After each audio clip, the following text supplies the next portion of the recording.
Hello. Well, I'm not even sure anybody's going to show up, but here I am. Because it really bothers me when I say I'm going to do something and then, to be honest, I don't feel like it. I might delete this afterwards if there's no one coming. But who knows? I don't know. Hey, hi, Christina. Hi, hello. Thank you for coming. So I was aware after deciding I was going to do this live stream at this time that someone else in the tarot community was doing a live stream at the same hour. So I wasn't even sure about doing this right now. But well, hi, Creative Coffee. Hi, hello. Thank you both for coming. Because I know there's someone else doing a live stream right now. Simon commented on the video I posted before. I wasn't sure about doing it now or waiting, or I don't know. It's been a weird day. I've been feeling up and down the whole day. But yeah, I don't know. I wanted to try. So I guess we should wait a little bit to see if anybody's gonna come.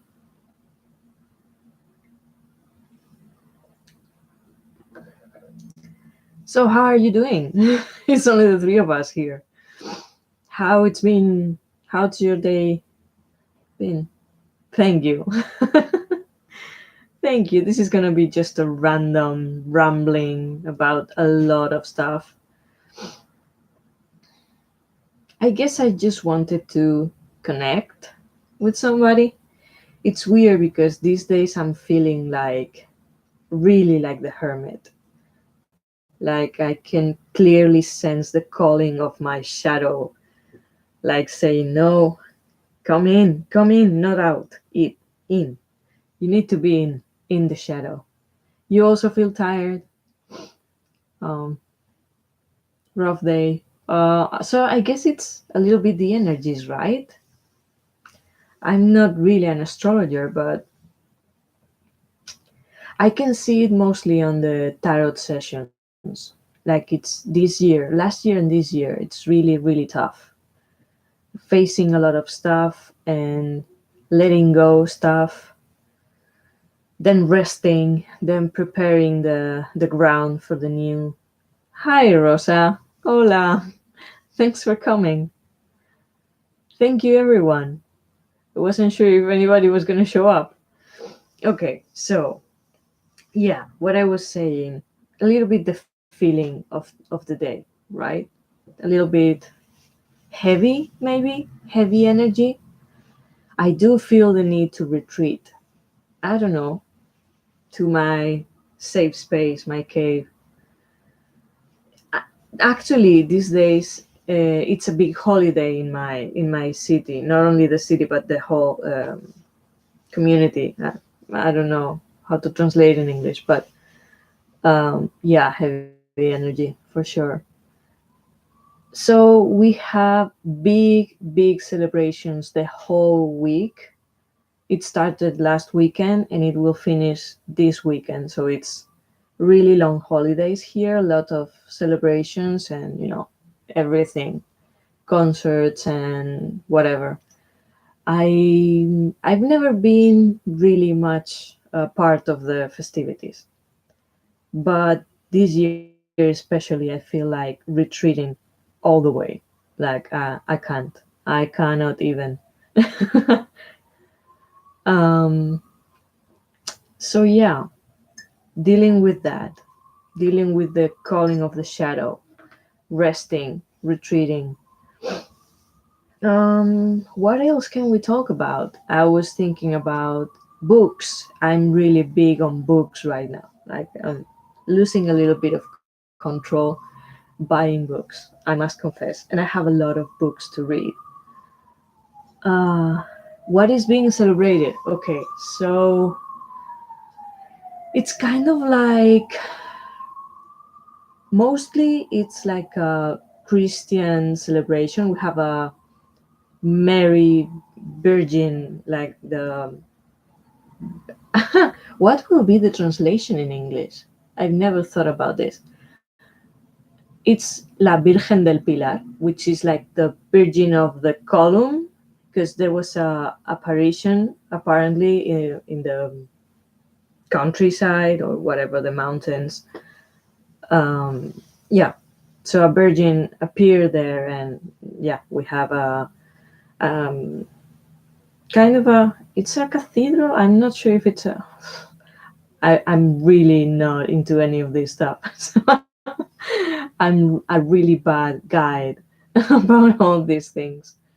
But yeah, it's like a religious celebration. It also has, I think one of the days is the Hispanic, kind of Hispanic day or something like this. I'm not even sure because I don't even care. Yeah, nothing that I've never feel really close to, but it's really big here. And the whole city becomes part of it. So, um, any other questions, or should I just keep rambling? I can do that. No problem.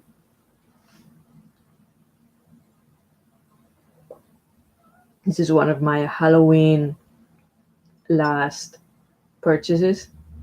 I love this so much. Um, so yeah, books. Why not books?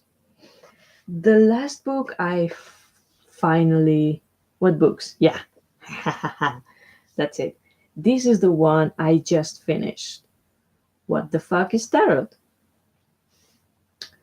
I heard so much about this book in the tarot community because I think a lot of people were reading it and recommending it.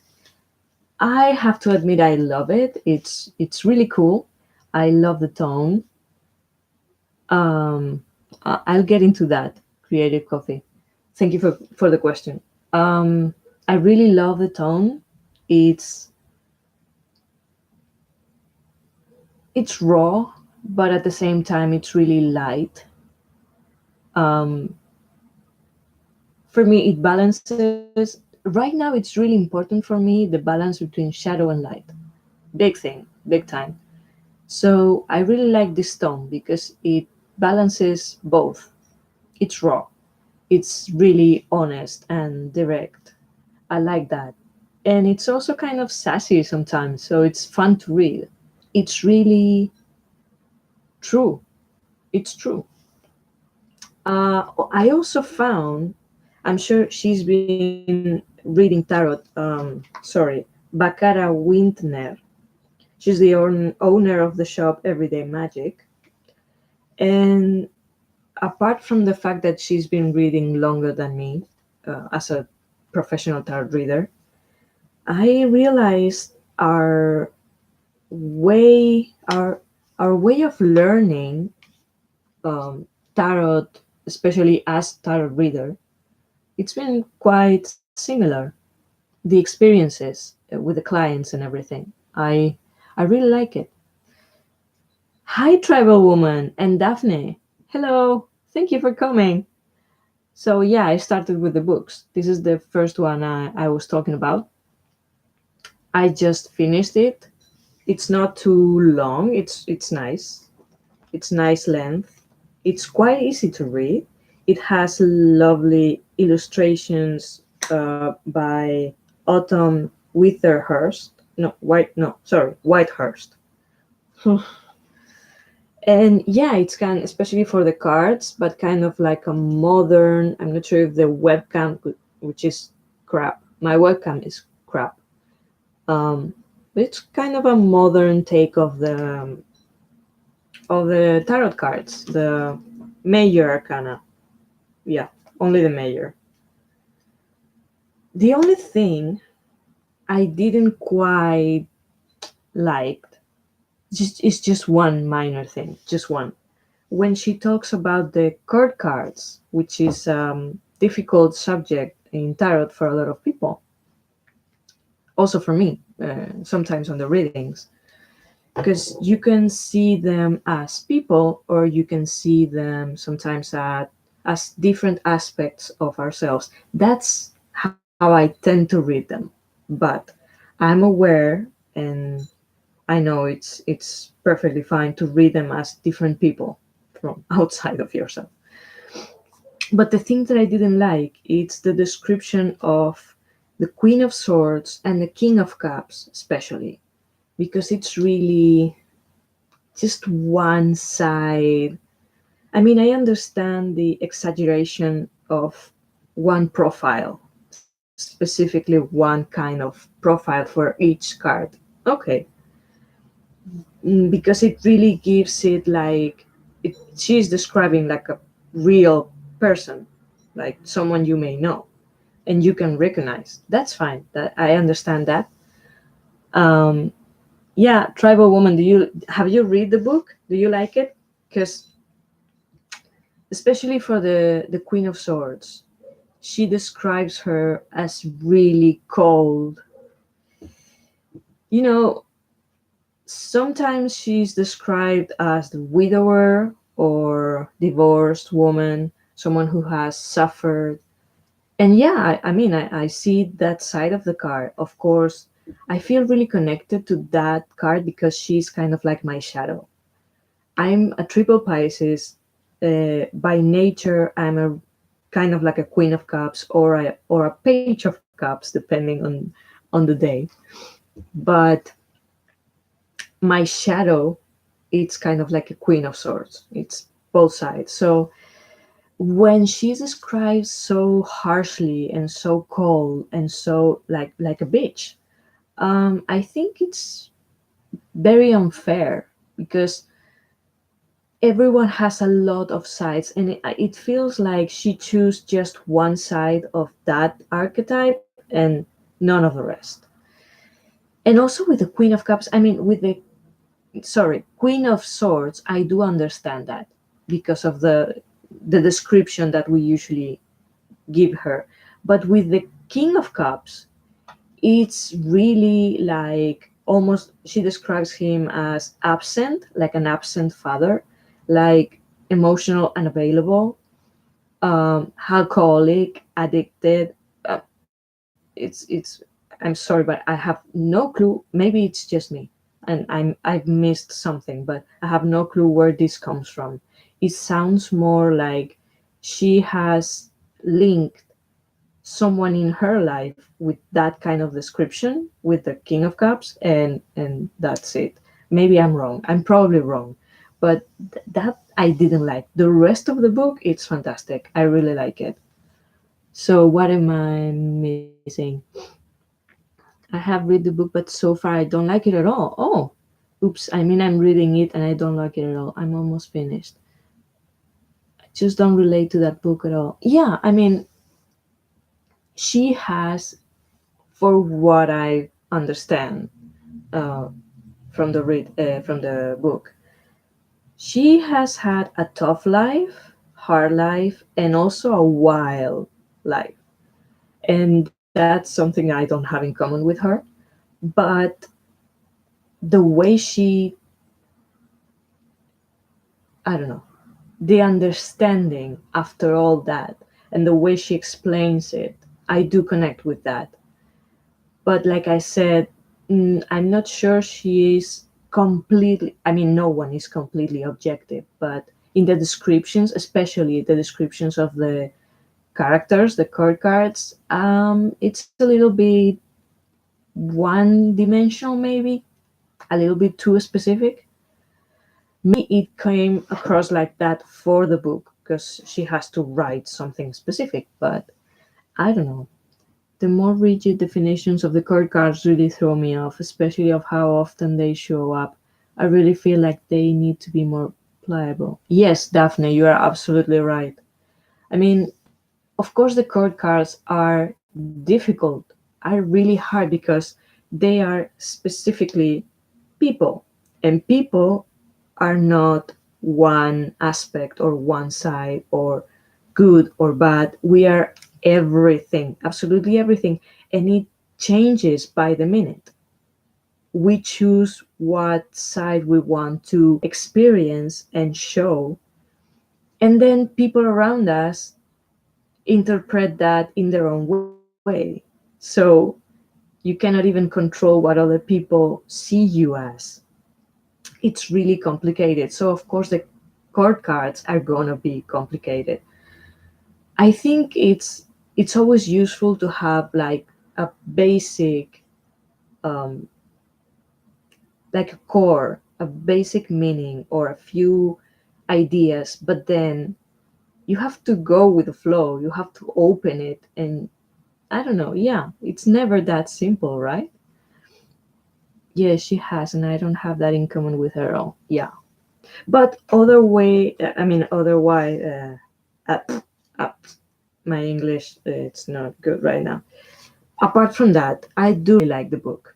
Um, I guess you have to have kind of like a taste for, maybe a taste for a kind of wild or raw side to connect with it. But anyway, even if you don't connect with it, I do believe that everything has valuable idea information that you can, maybe some of it you can really integrate. And um, I'm sure you have found some of that. So yeah, pretty okay, easy to read, and that's saying a lot because I read, I'm a really slow reader. And now, um, so the other book that I'm reading, I'm a little bit more of halfway through, was a recommendation from Jessica, our lovely Jessica Starr, the story witch. And it's A Witch Alone from Marian Grimm.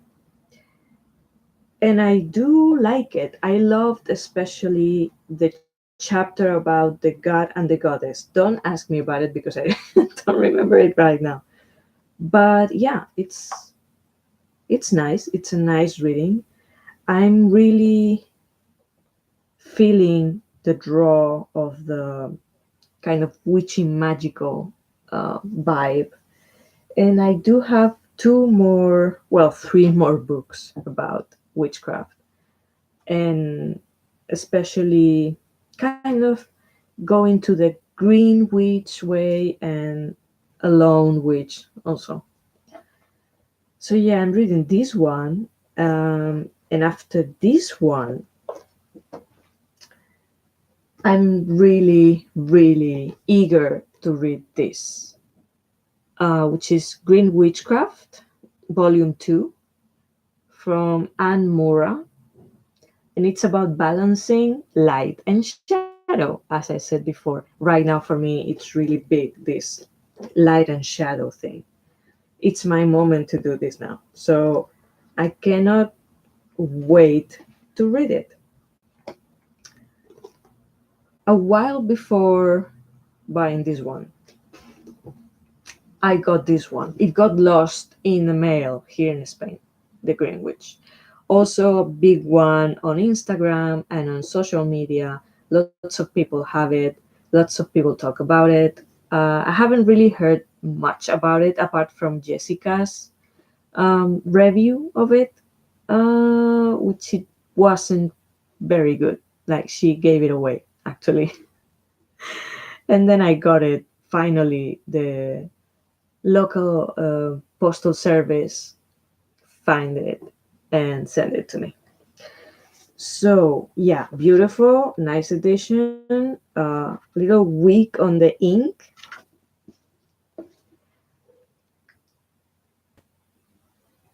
So I was thinking about reading a little bit of both at the same time, but I'm pretty sure I'm gonna be really hooked with this one because it really looks meaty and deep and really interesting.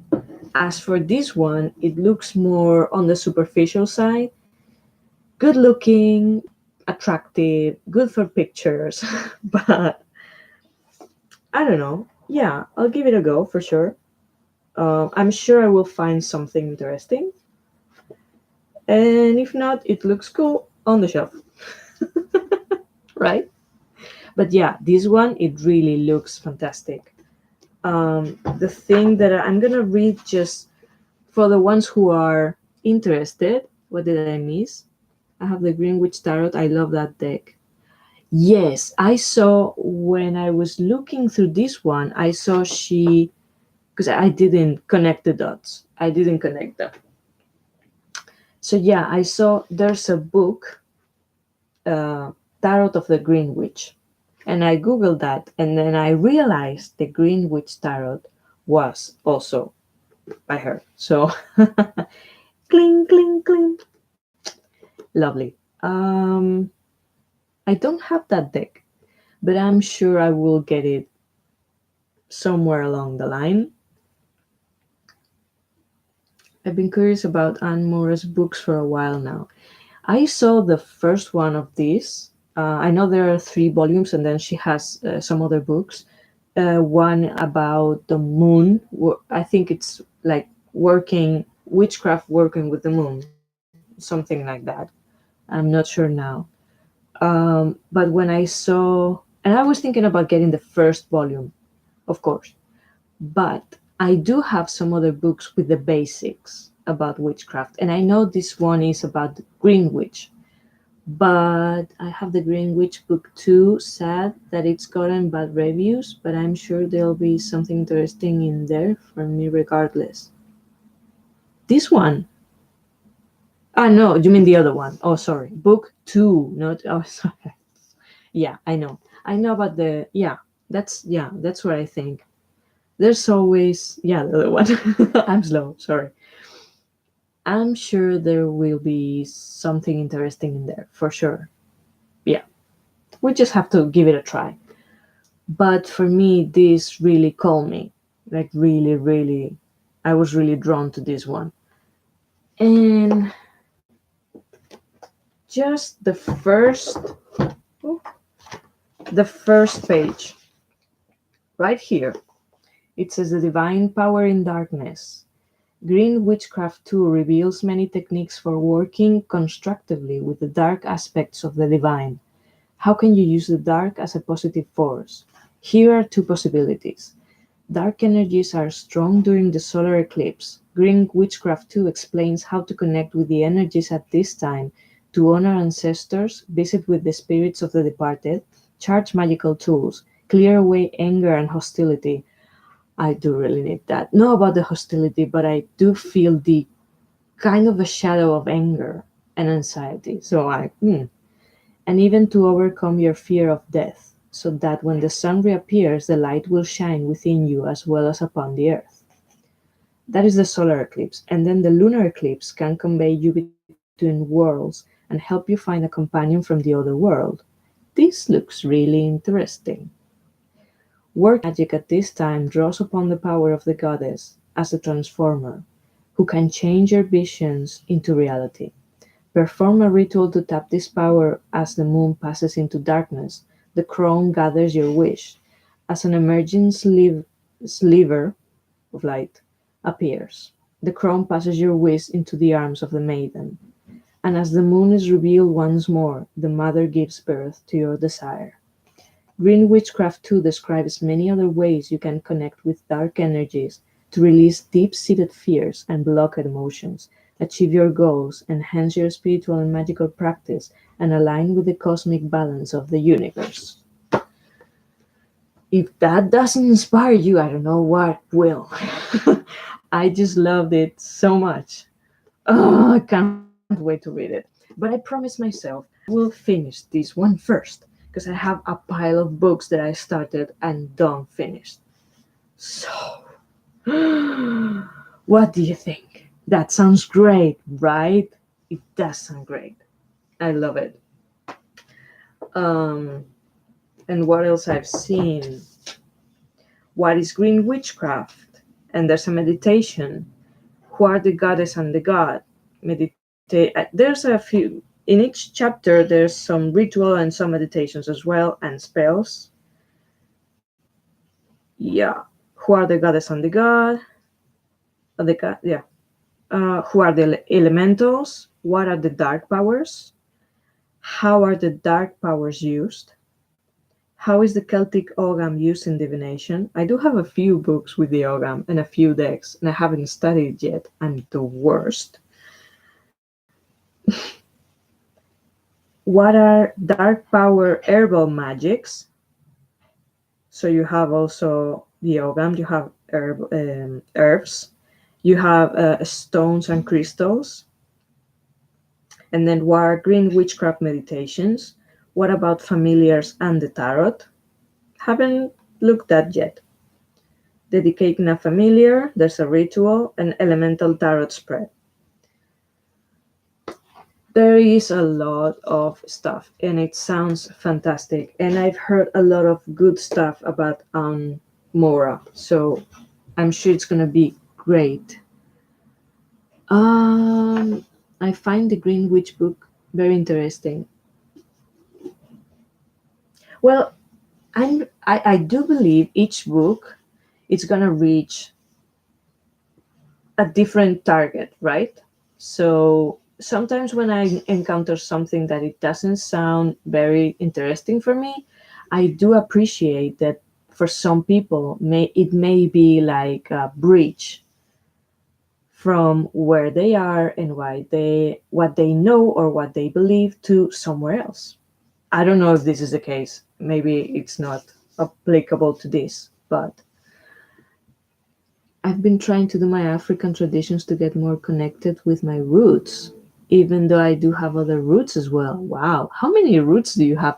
I have no idea. I'm not really connected to my ancestors because my family is especially efficient at not communicating. So, um, but that sounds cool. I do feel a great connection to everything Celtic. So who knows? I don't know. But yeah, I've always been obsessed with Celtic and also especially Ireland. Although now I'm really obsessed with Glastonbury and Avalon, which reminds me that I just bought a book which name is Answering Avalon's Call, I believe. I don't remember the author. It's a woman. And I was looking through a lot of different books about Glastonbury and Avalon. And at the last moment, I found this book, and it's about her journey, her connection to Glastonbury and Avalon. It was more like between reality and novel, it was more like narrative.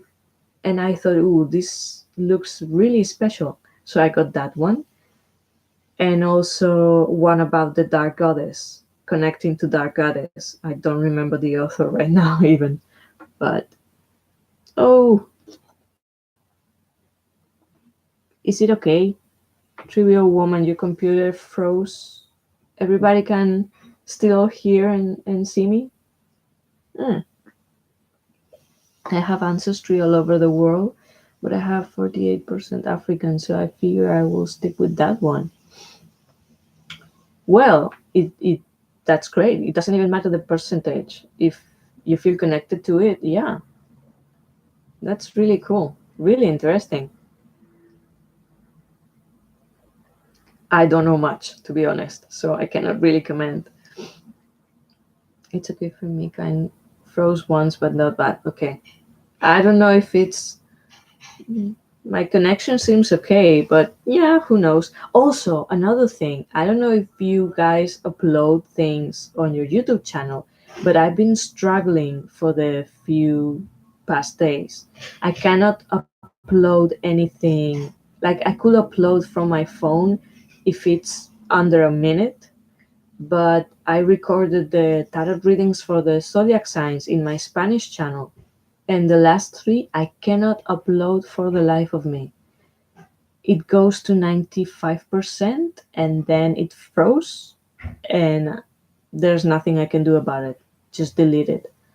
So I don't know if you have been suffering this, or if someone else is having trouble, or it's just me. It's really frustrating me. Yes, it took me 36 hours to upload one thing to YouTube last week. Oh, last week. 36 hours? That's insane. Last night it uploaded overnight, but I have slow internet service. Oh, okay. No, for me, it's not about the speed or the time.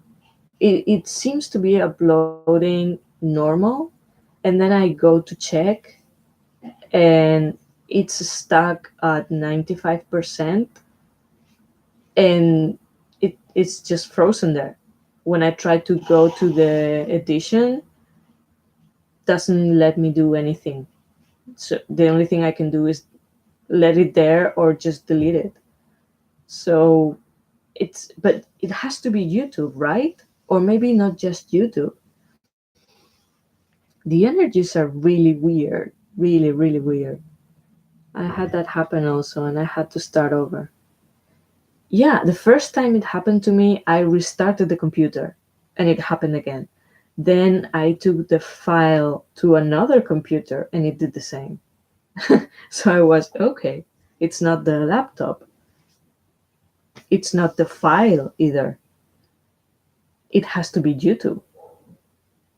Oh wow, that's so frustrating. I know it's frustrating, and the worst thing, but I want to understand this as a lesson because I think that's the best way to deal with this.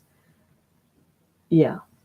Yeah, I've been trying the same video for 2 days, no, 3 days. I've been trying to upload it for 3 days, like 6 times, 7 times, I don't know. It happens every time the same. So for me it's frustrating because I know there's people waiting for the video. They told me. And although most of them are really comprehensive and really nice about it, it really frustrates me because maybe I know I'm being too hard on myself, and I'm feeling a pressure that mostly I'm putting on myself.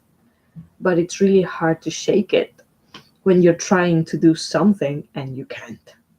Yeah, it's really frustrating. But probably the energies are telling me to just lay down and rest.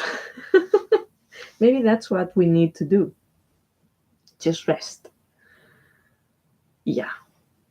So, okay, that's the YouTube frustration. That's the books.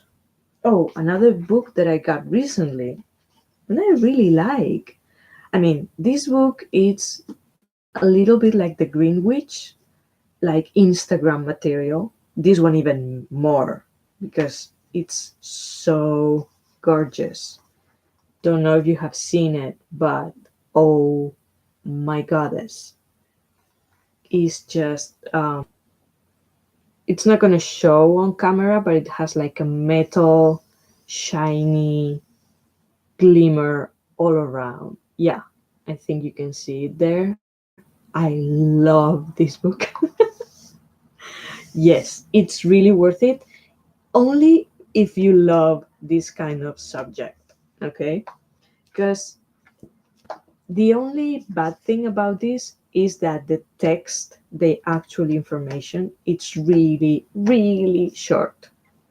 Really short. But even as short as it is, it's really inspiring. It's freakingly inspiring. So it goes straight into each herb. This one is herbs because I have another books and decks about um, trees, mostly trees. This one is herbs. And so the thing is, it has a huge illustration and then talks about the herb like it's a person with knowledge, and it's like an archetype. It looks at the herbs like archetypes with a message. It's beautiful. And then it has a ritual and a reflection and some quotes. Really, I'm not gonna lie, it's really short. For each one, it has just that, just like the information with the herb. No, it doesn't go really into the physical medicinal stuff. It's not that. It's more spiritual, more philosophical, more like each herb is like a guide, a personal guide, and it has a message. But yeah, and then at the end you have the cards. They are really small and really kind of bendy. It's not a. I mean, you're buying both book and kind of a mini, really small deck. The illustrations are really beautiful. It's not gonna show with this light. I'm gonna try something. I don't know if it's gonna be better or worse. It's not really worth it with this light, but yeah, illustrations are really good. The cards are really small, but you have the huge image in the book, full color, just like this, but full color and big size. Bad thing is it comes like together and you have to cut it because if you bend it, it leaves like a white. Um, I don't know if it's not gonna show. Probably it's too dark, but it leaves like a white, two white dots on the border because it's stuck together. So if you bend it to break it, it's gonna leave a mark. You have to cut with the scissors. It's not really comfortable or easy, but it's really nice. It's nice to have it so you can shuffle and maybe just have one. And for example, this is Hawthorne and it's Heart's Home. Uh, there you go. So if you're doing a reading and you need kind of more psychological, emotional, spiritual advice at the end, or maybe a day draw, that's perfect just by itself. It's really nice. It surprised me because I knew this was more kind of like, yeah, beautiful, amazing edition, really pretty to look at, but I wasn't expecting how simple and direct the inspiration was and how true. I mean, it's really, really inspiring. I really like it. So if anybody is thinking about getting this one, get it. Get it because it's not expensive and it's really, really nice. It's really worth it. Um, Chris Okoye mentioned that on her channel. Oh, I don't know that channel, but I'm sure it's a great channel. Yeah, it's a great book. Yes, you probably have more if you have studied herbs. You probably have a deeper, more wide and profound knowledge that what you're gonna find there. But it's gonna inspire you. I mean, it's that it's not about facts. It's not about properties. It's about inspiration through those herbs. Whatever way she did it, I don't know, but I really like it. Hi, Lucy. Hi, thank you for coming. Thank you. What else? Hmm. I think I'm done with the books. What else? Oof. Well, now I don't know if you girls, because I think we are. I see only 4 people in the chat room, and I'm guessing we're all girls here. Um, do you girls watch TV series? Because I'm hooked right now with two, especially, and I just wanted to talk about it. So I don't know. Hi, Simon.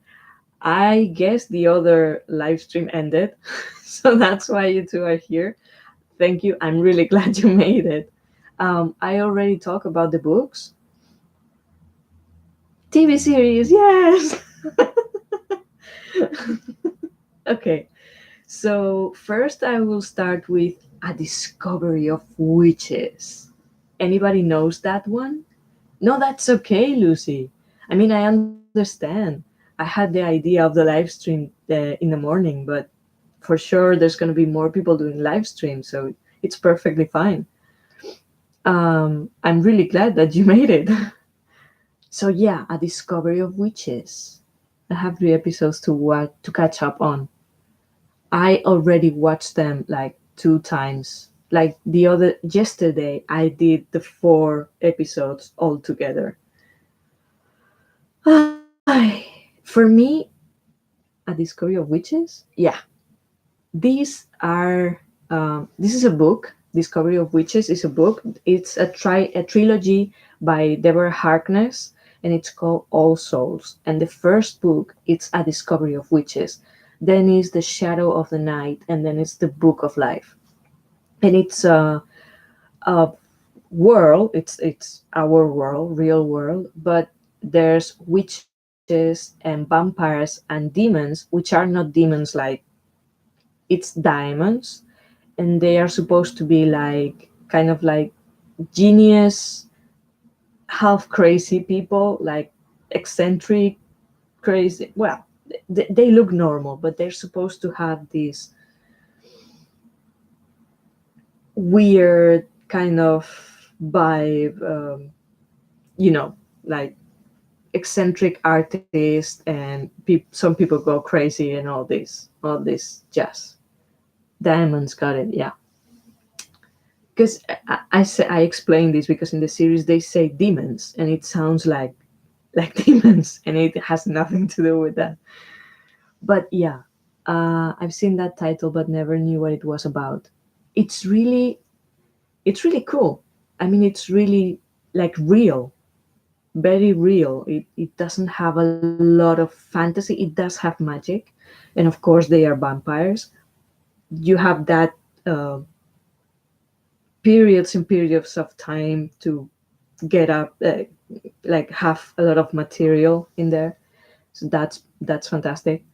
But it's very real, and at the beginning especially, it's very kind of like academic vibe, because the female protagonist Diana, she's a historian, and she starts all this story starts in the boat lane in Oxford, in London.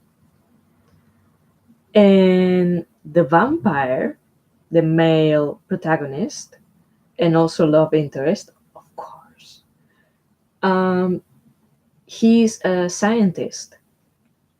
So everything is, you have the magic, but you also have a lot of alchemy and science and everything. It's a beautiful mixture. And the writer, she's also a historian. I mean, she's been there. It's kind of a little like herself. And also Simon, I know you have watched the first episode. The author, the writer of the novels, has a cameo in the first, when Diana is giving a kind of like a speech, not really a speech, but I don't know the word. She's explaining what she's studying, and there's a few people in the room, and one of the characters is Gillian, which is another witch, and next to her, that blonde woman, that is the author. And I was loving that scene so much, because I'm really a fan of these books. I read the books like 3 years ago, and the first book I read it like 3 times. Yeah, lecture. You're absolutely right. Lecture. When Diana's giving the lecture, yeah.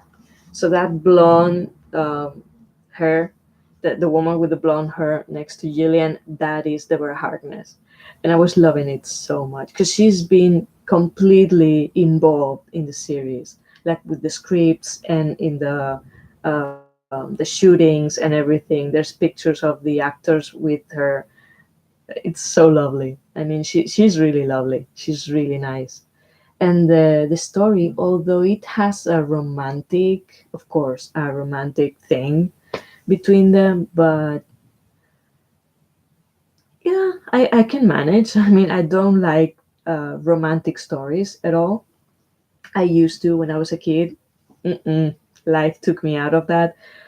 But yeah, I can really enjoy this story, even with the romantic factor.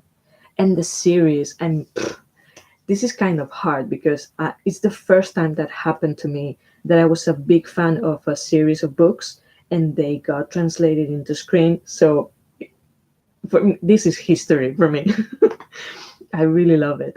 And it's really hard not to compare every single second of the series to the books.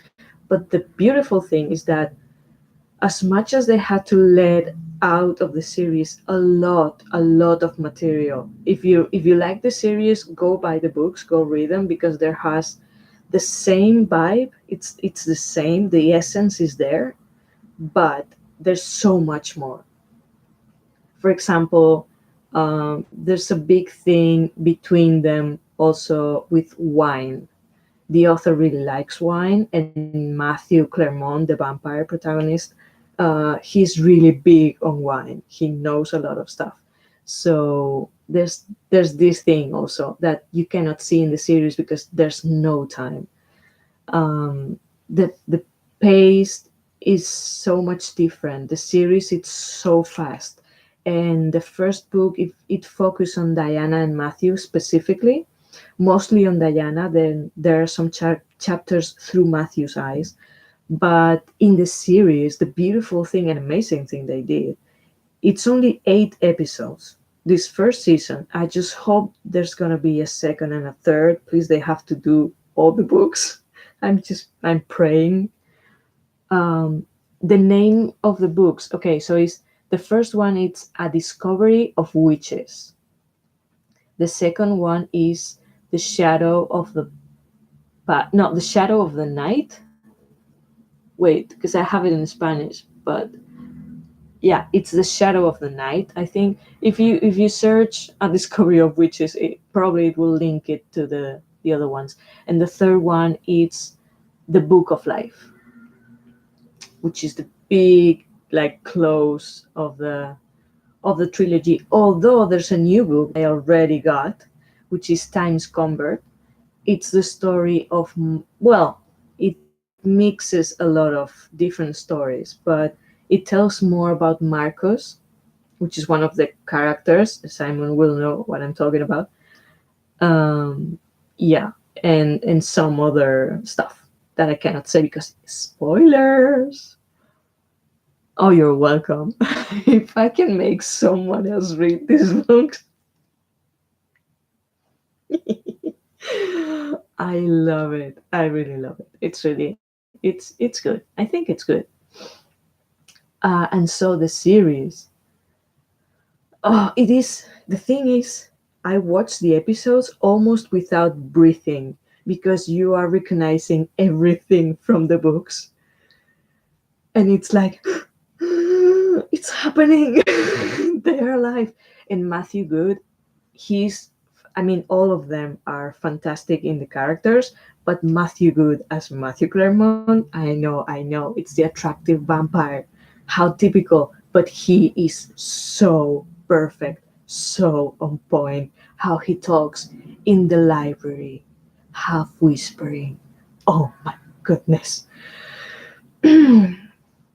Yes, it's dreamy. I'm gonna try to calm down.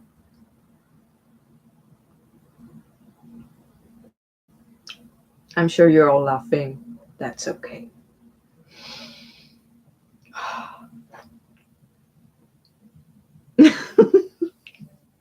What is that face, Simon? ah.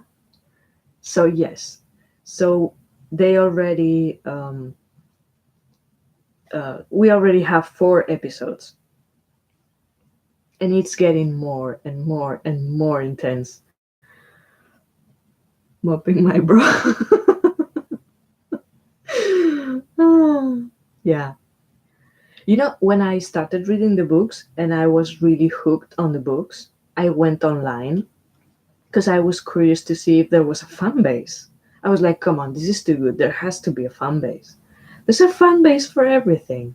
So this has to have a fan base. And I went online, and what was my surprise when I found not only it has a fan base, but people already were choosing actors and actresses for the characters. And I was like, Christmas. And I saw that for Matthew Clermont, they choose a lot of people, a lot of females, okay, let's say it, choose Richard Armitage. I was on board with that so much. Because I don't know if, well, if you're in England, for sure you have to know who's Richard Armitage. I was aware of him by the series Robin Hood. Not a great series, especially the ending. Ah, but then he has done a lot of stuff. He has done theater. And he has to be amazing on theater.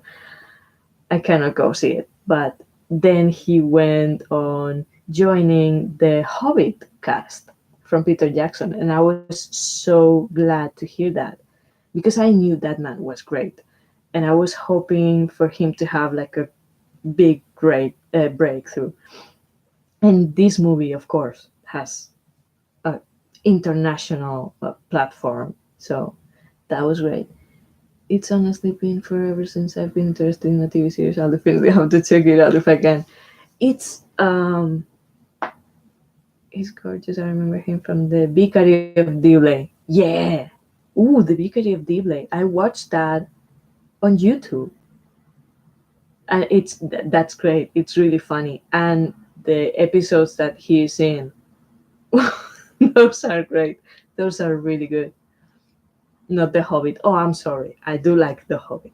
I know some people don't like it, but I'm a fan of Peter Jackson. I have to admit, I love the Lord of the Rings. I love the Hobbit, but especially for me, it's more about. Have you seen the making of from the Lord of the Rings and the Hobbit? Because that really was family. Like it always brings me to tears when I watch the making of, because it's like a huge family effort, and a lot of people went back for the Hobbit. So that says a lot of Peter Jackson and his team. I even I think I can say I even love more the making ofs than the movies themselves. But I do love the movies. Uh, Matthew Good is in The Crown. Yeah, I haven't seen that, but yeah, I know. I like the book. The movies are not my taste. Okay, okay. Back to the point. I went online and I saw they have choose the fan base, most of the fan base. They wanted Richard Armitage for Matthew Claremont, and I was like, yes, please. Where do I sign? But at the same time, I knew that wasn't gonna happen because Richard Armitage has gone a little bit bigger, not a lot, but a little bit. So probably he wasn't gonna do something like an adaptation of these books. But then when they announced the cast and they said Matthew Good, I was like, ooh, yes, definitely, this is a good one. This is really good. And The Crown is amazing. I know. I searched for some of the crowd for The Crown because of Tom Hiddleston. I didn't saw it. I no didn't see it. Sorry. But yeah, I know. I know it's good. It's just I've been I haven't watched a lot of series. Years ago, I watched lots and lots, and then I just stopped. I don't know why. So now I'm watching just like two or three at the same time, but not a lot. I see there's a lot of people here loving The Crown. I'm sure I've watched little bits, and of course, some English productions, some TV series are just amazing. Has that the Americans have like the big explosions, big things, big dynamic, big whatever, whatever, but big, and a lot of action and a lot of. The English vibe, it's more intimate, it's more atmospheric. It's really intense in a small kind of yeah atmospheric way. It's really special. So yeah, most of your productions are pretty cool. Matthew Good. Yes, Google him. Please do.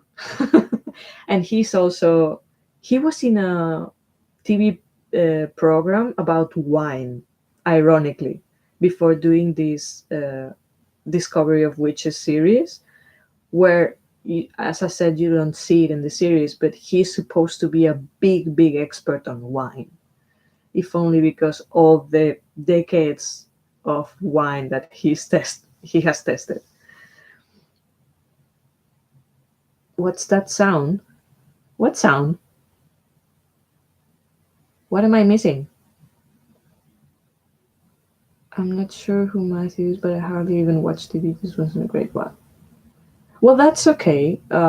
Trivia Woman, that's okay. If you, I mean, I don't watch a lot of TV either.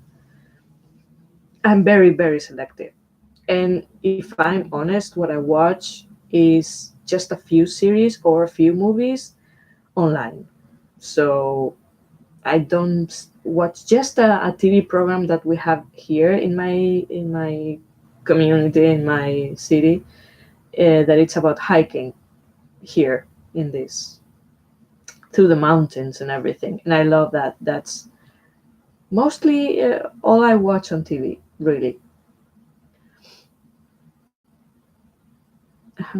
Oh well. Maybe I imagined it. No, I don't know. Maybe you heard it and I just missed it because I'm so excited talking about this. So, A Discovery of Witches. Really, really nice. And it's really exciting because they have to summarize so much in just a few episodes that everything is moving kind of fast.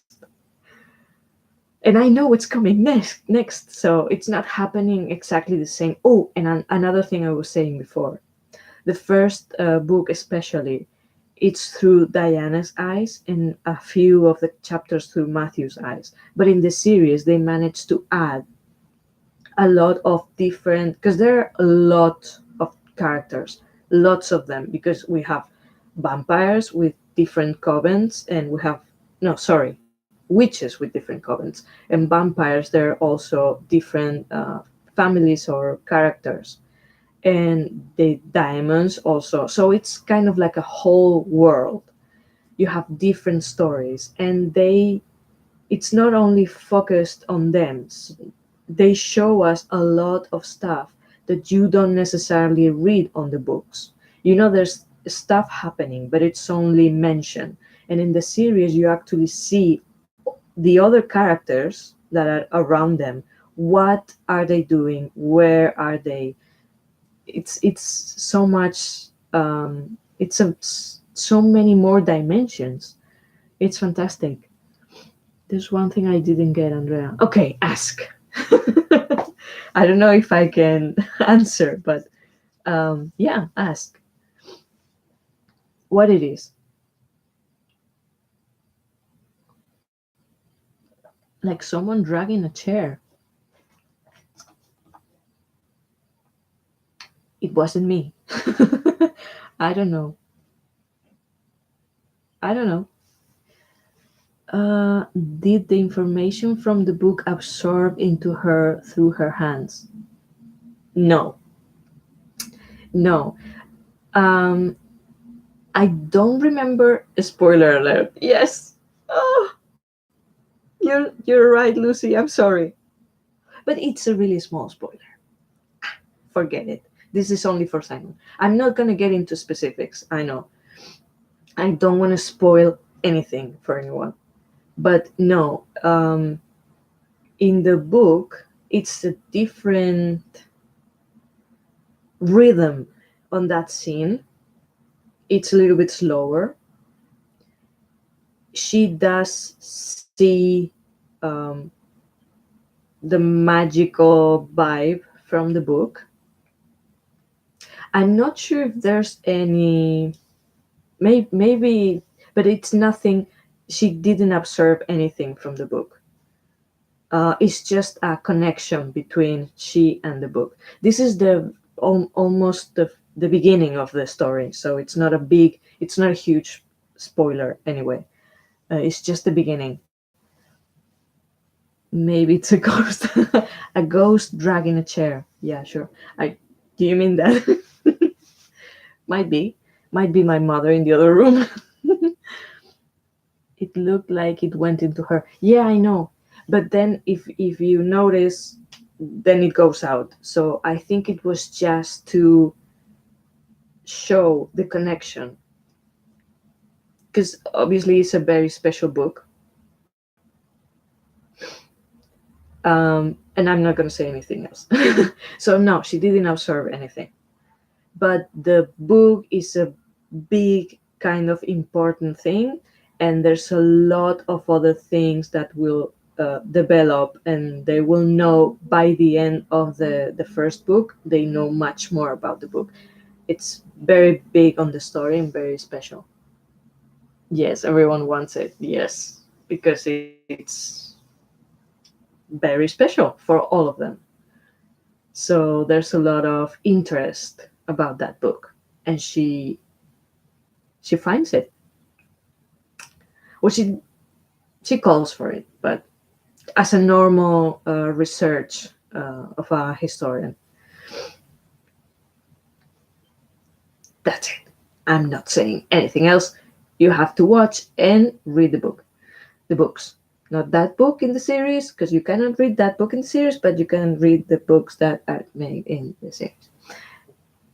You know what I mean. So, there's anything else that you want to talk about the discovery of witches, or should we go into the other amazing series? Well, it's not a new series. It's a pretty old series. But today I watched the first episode of the new, um, what's the word, season. First episode of the new season with the new lead actress. You already know what I'm talking about because I said it this afternoon. Anybody want to guess? Has anybody seen already the first episode of? Anybody there? Maybe I should. I'm gonna give you a hint. I thought about doing this and then I forgot. So I'm gonna do it now. I hope nobody off. Is there a delay? Wait for it. I'm gonna give you a slightly little clue. Um, I really want to do this. This is gonna be so silly, but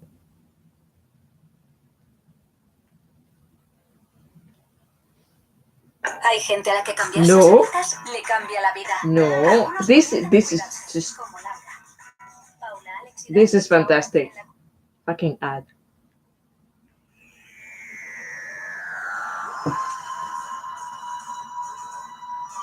Can you hear it?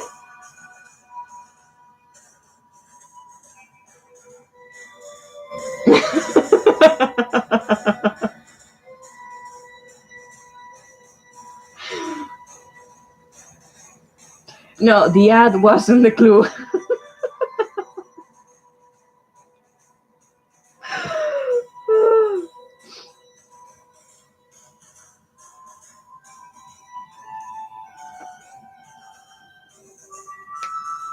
I watched it this morning. I don't want anybody to sue me because I use the music. So, oh my god, isn't it the most freaking amazing first episode of Doctor Who ever? I mean, I haven't watched the original. Okay, so I've started watching it from Eccleston.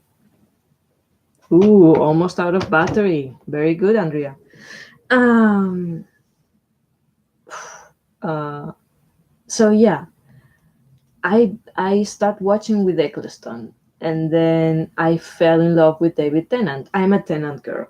Yes, yes. Why not? I'm a Tennant girl. He is amazing as Doctor Who. Then Matt Smith, I really liked. Then Peter Capaldi, I think was great, but the writing was awful, especially his first season. Total mess. I still miss Russell T Davies as writer though. I don't know. I mean, I've always liked the writing, but after watching this episode, I have to admit, I mean, I understand Doctor Who kind of always has been, I think, familiar TV show. Like the whole family and the kids can watch it. It's really light in that sense. It's not really cruel or visceral or raw. It has emotional moments and it has some deaths, but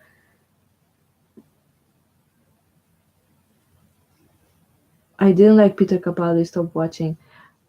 Tom Baker was my doctor. Yeah, I always wanted to watch the first. I always say the first generation. I'm the from the new generation, the Christopher Eccleston till now. Haven't been able to watch any of the originals, any of the first ones, but I'm sure they're great. And I've seen a little bit of Tom Baker on YouTube, and it looks fantastic. Have you? Did you see the episode of Doctor Who, The Day of the Doctor? I think is the name. I have a poster in my room actually, with Tennant, Matt Smith, John Hunt, John Hart. I don't remember the name now. And at the end, there's a cameo of Tom Baker. That was pretty cool. I love that episode. They're pretty enough. Enough. Enough is like naive. Some episodes are really messed up. Love them, but make my head hurt. Well, yeah, that's kind of the part of the magic of Doctor Who. It's really sometimes it's really confusing. Yes, but I do believe it's part of its charm. I used to be able to name them all. Wow, that's a lot of people. Mm, I don't really recognize those names.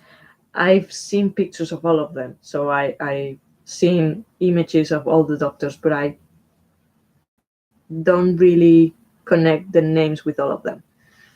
When I saw this is well, since I'm here and talking, right? You cannot really stop me unless you get out of the room. You can do that. But how I came across Doctor Who, it was through a friend of mine, also kind of geeky friend like me. I was staying at hers in Madrid, and we were watching series, of course. And she was like, "Okay, you have to watch this. You have to watch Doctor Who." And I was like, "The hell is Doctor what? Doctor Who? Okay." So she put the first episode of Christopher Eccleston with the manichees. I don't know how you say it. I'm sure there's another word, but I don't remember.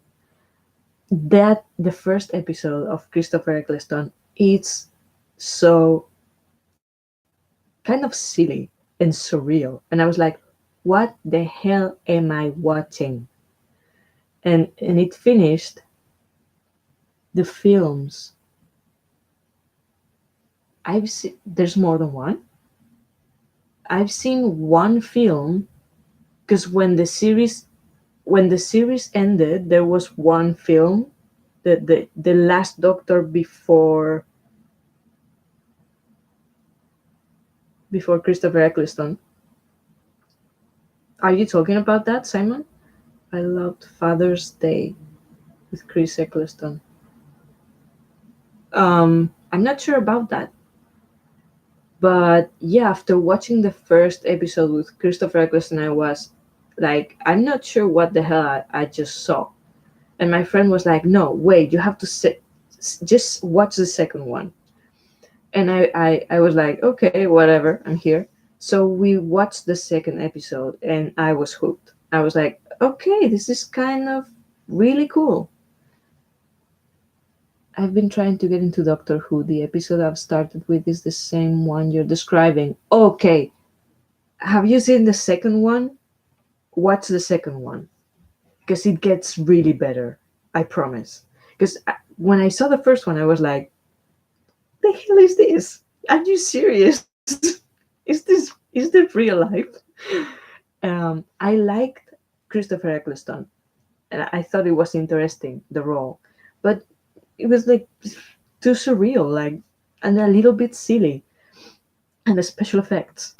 But then with the second one, it's a different perspective. It's a different. They go into another planet, so there you have all the space and aliens and that kind of magic and fantasy. So the second one, it's really better. If you want to get into Doctor Who, maybe you don't get, but there was the old film with Peter Cushing, then the special with Paul McGann. Yeah, I think that's the one I saw. The special with Paul McGann, classed as a film. Yeah, I'm not sure I've seen any other film of Doctor Who. I watched. I'm not sure if it was. I think it was a movie, but years later, not so far from now. Um, but it was about the first actor, like a movie about the reality behind the TV series, how it came to be the series in the original with the first actor. I think I remember that movie. I'm not sure if is any of the ones you mentioned, but I remember that one. That was nice. It was lovely. What else? So there's a thing for the people who don't know about Doctor Who. What I thought it was absolutely brilliant and genius and magical was the fact that you have a principal character that can perfectly change completely.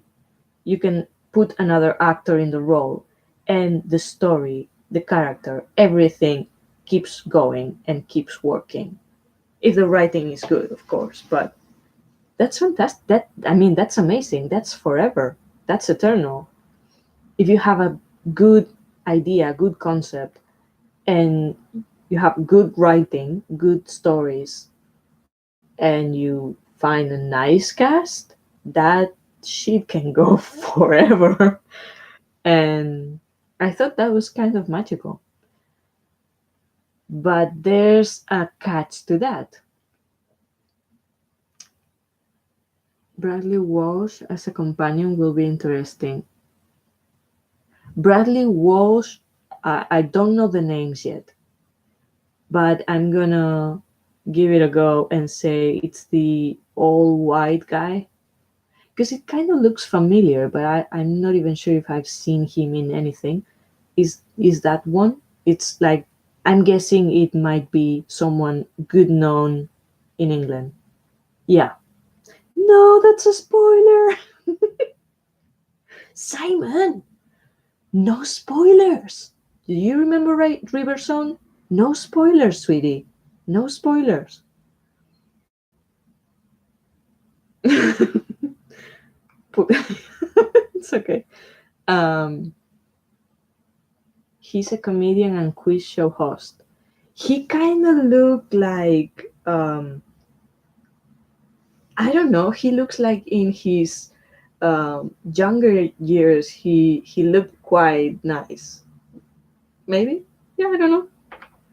River Song is great. Another fantastic Simon.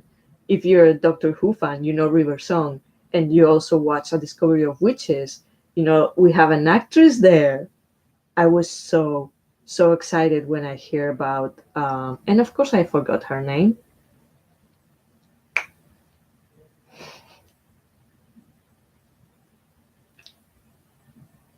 It's here.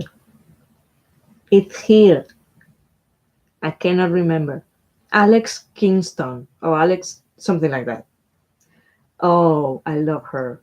River Song, our wonderful River Song. She's in A Discovery of Witches. I was so excited with that. Why does the chat keep going uh out of my sight? So yeah, the catch about Doctor Who is that when you get an emotional link to an actor, he goes and another comes. And the first time I experienced that transformation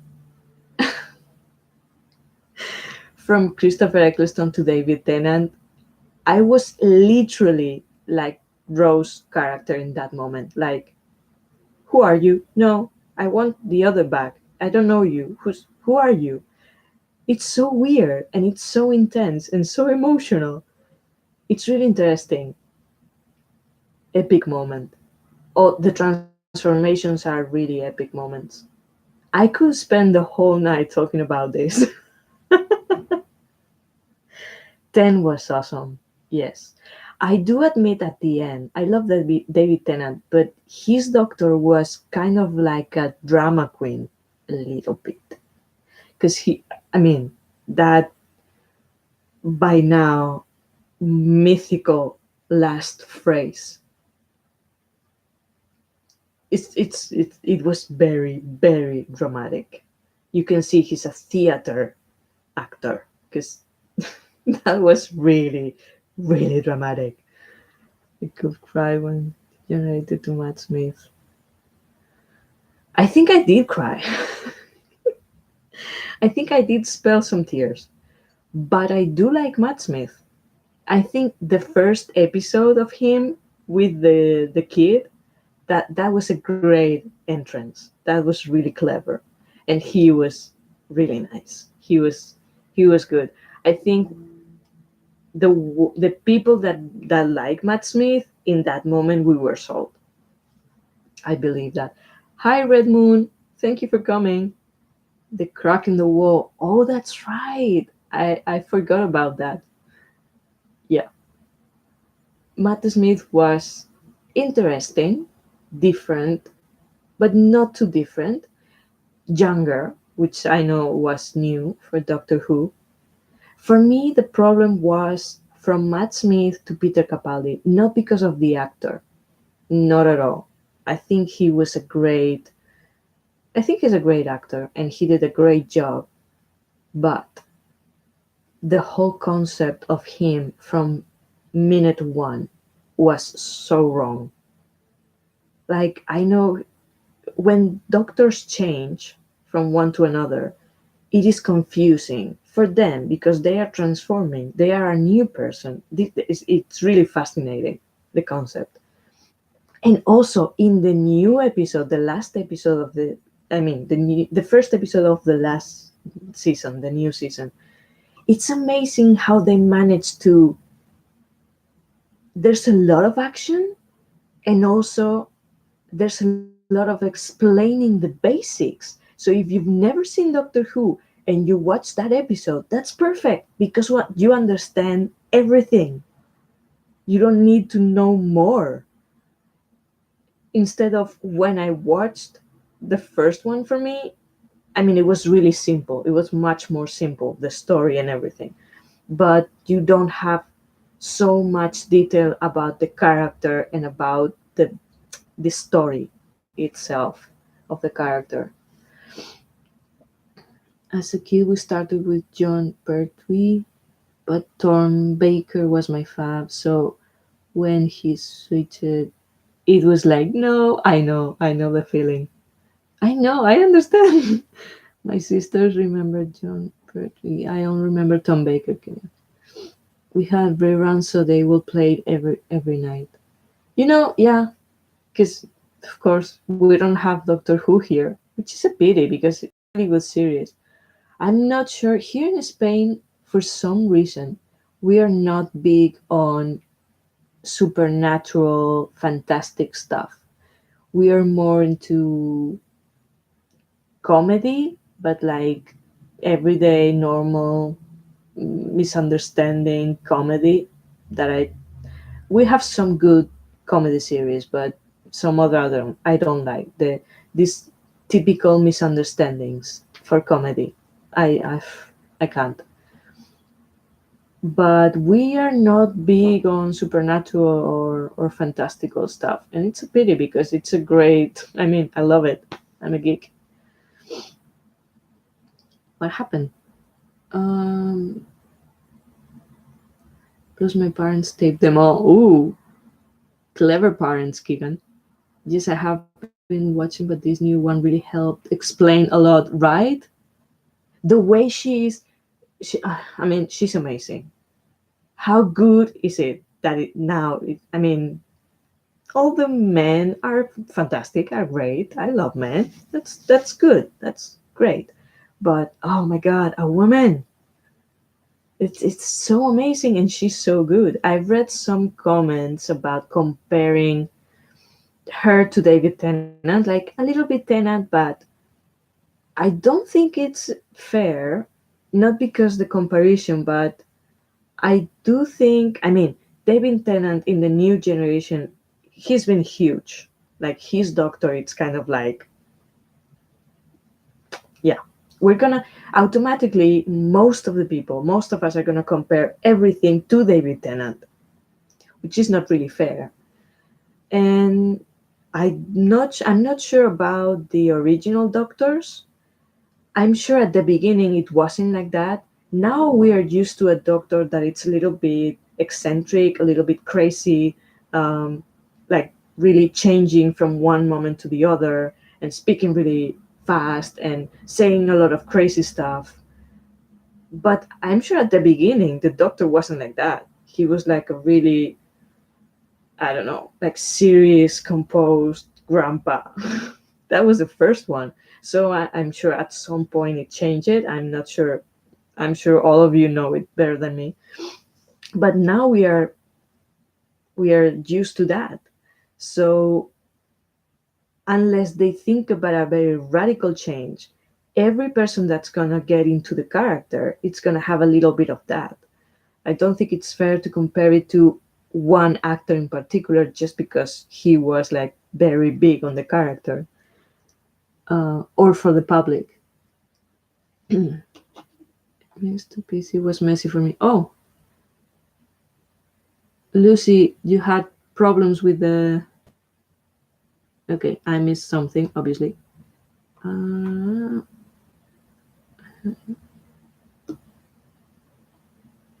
okay, seemed to fit right in. I was really happy how she came across. She did an awesome job. Yeah, David Tennant was born to play that part. Yes, yes, David Tennant was amazing. Tom Baker was pretty crazy. Yeah, it started with him, or it was because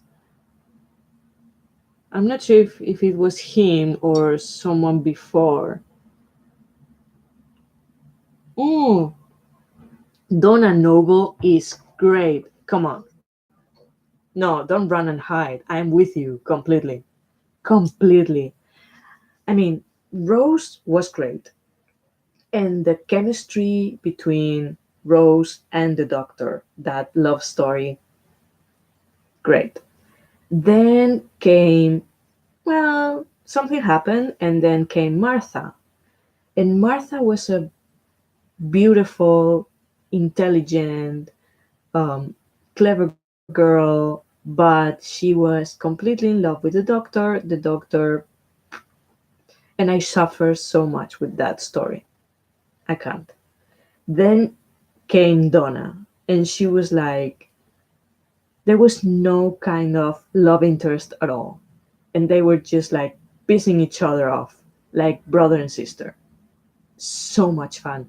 Those two actors together are fantastic. They did some videos.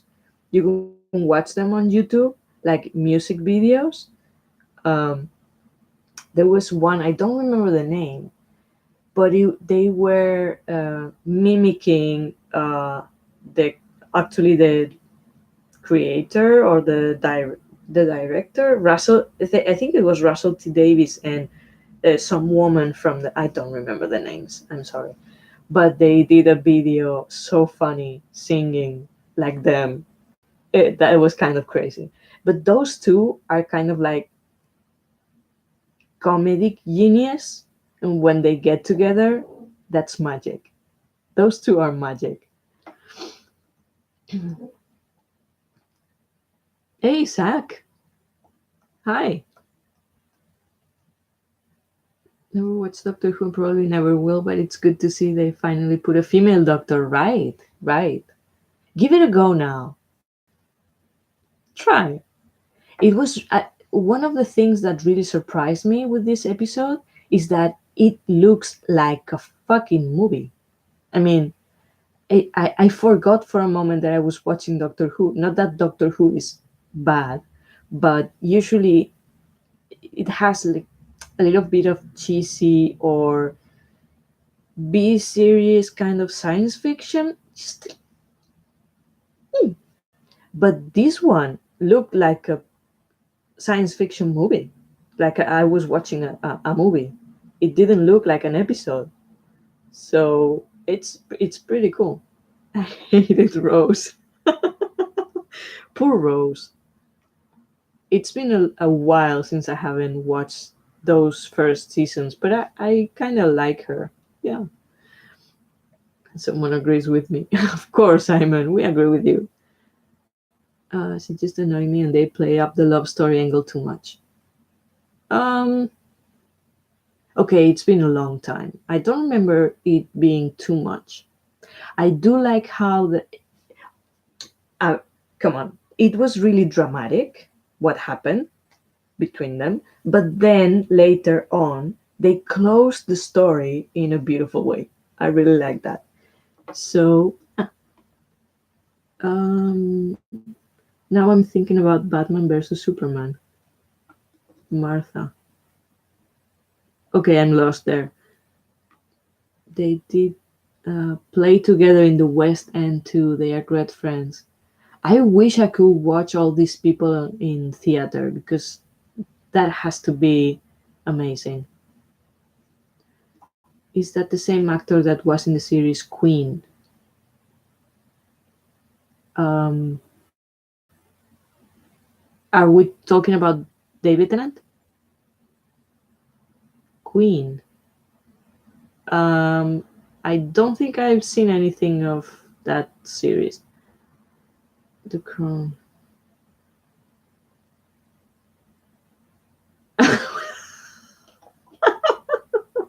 I was having a brain fart.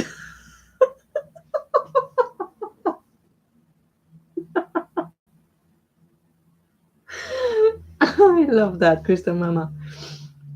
Hmm. Yes, Matt Smith, not David Tennant. Matt Smith played a Prince Philip. Yes, yeah, yeah. Okay, now I know. Yeah, yeah. I don't really like that. I'm sorry. I don't like monarchy. Not the one in my country. Not the one in others. Uh, mm. I think is should be. It's kind of useless, but I'm not gonna get into it. Um, Batman and Superman have mothers named Martha that unites them. It is super lame. Yeah, that was kind of lame. Jodie and Diti were both in Broadchurch. Broadchurch, don't get me started. I saw the original one, the English one, the first season. Kind of too dramatic for my taste, but I know the visual, the landscapes, and yeah, that's beautiful. Then they go and do the same, exactly the same in America with David Tennant in the same character. This lost me completely because it's like, come on, man, you're doing the same character. It's not even different in any way. It's the same, almost um, image by image. So you really needed the money? I don't know, but fine. I'm a royalist. Well, um, we figured. Okay, so what was I saying? This new doctor. The monster was so ugly. I'm not gonna say more, but wow, that was disgusting. And also, at first I thought, am I watching Power Rangers? Because the outfit looked a little bit like one of those from Power Rangers. But when he took the thing off the face, ugh, yeah, I know. That's what I was trying not to say. But yeah, the teeth. Oof, God, lots of makeup there. Ugh, disgusting.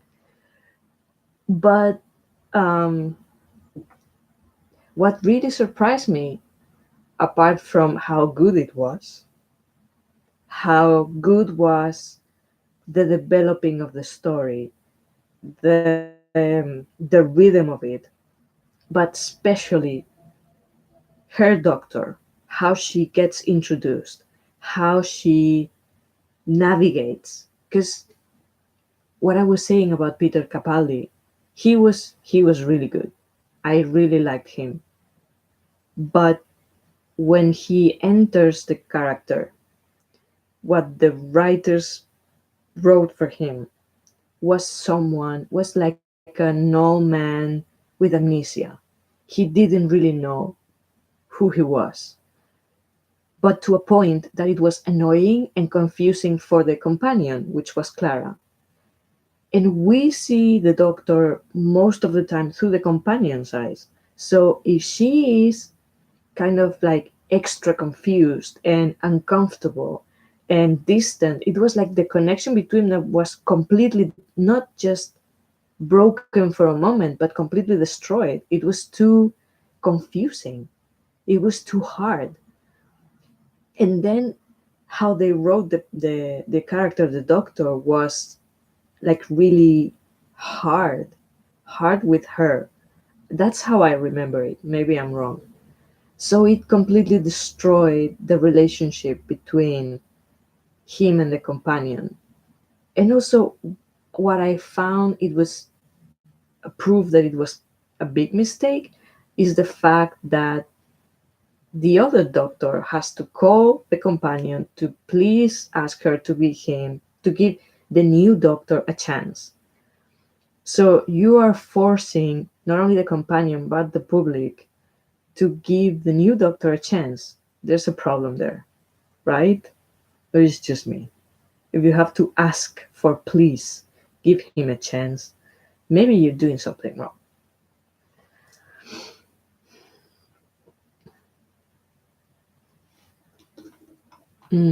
What did I miss? Love the new doctor. Yeah, Power Rangers. What a waste of a good kebab too. Don't remember that. No spoilers. I'm sorry. It's so hard not to get lost in the moment.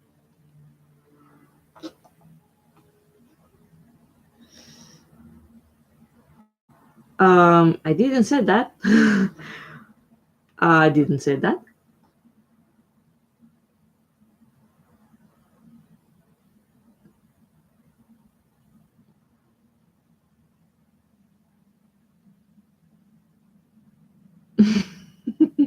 I'm not gonna say anything. Have you got to? Thank you, Crystal Mama. Thank you, Marsha, for coming. Bye.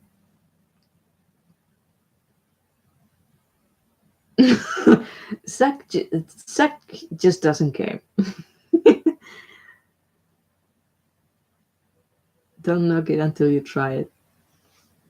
Well, I love it. I was so excited this morning when I was watching it, and I cannot wait to see the rest of the season. They have to do it really, really bad to ruin what they started. So I'm hopeful.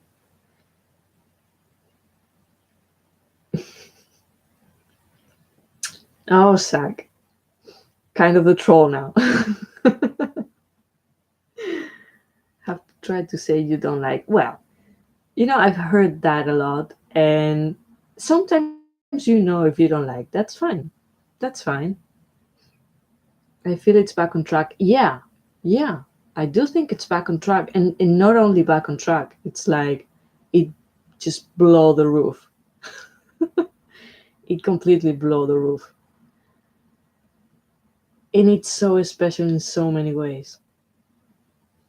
First of all, now it's a woman. The doctor is a woman, which is not really. I mean, we had Misty. It was Misty, right? I thought it was so sad that we lost that character so soon. That was one of the, for me, one of the good things of the last seasons, having the first change of gender. Missy. What did I say? Oh my god. Misty. I said Misty, right? Missy from Master. Yeah, Missy. I love that actress. She was really good, and I was hoping she had more development. I mean, she had a good development, but also the end of the character was really clever. I think very fitting for the character, but a pity nonetheless. It's about time, yeah. Books, text, TV shows,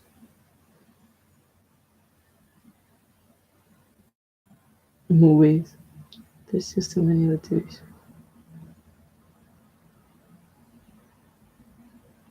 I feel like I missed a question that everybody's answering.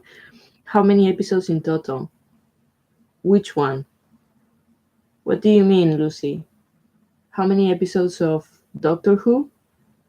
I'm not sure. They have quite some episodes. I don't remember now how many. I'm not sure if they're as much as the American normal TV series, but 11. Okay, 11. It's the 11 episodes for the 11th season. That's nice.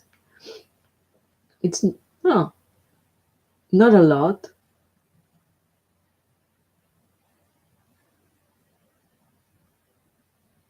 You know, American Horror Story.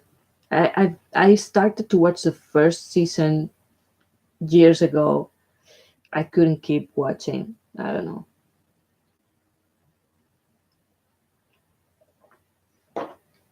Oh yes, Christmas specials.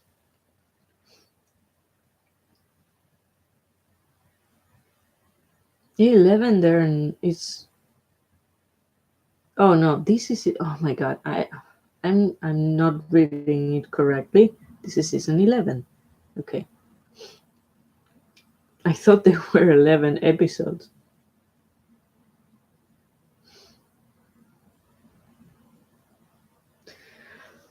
Um. Well, basically, I think I finished everything I wanted to talk about, but we can keep talking about series if you want.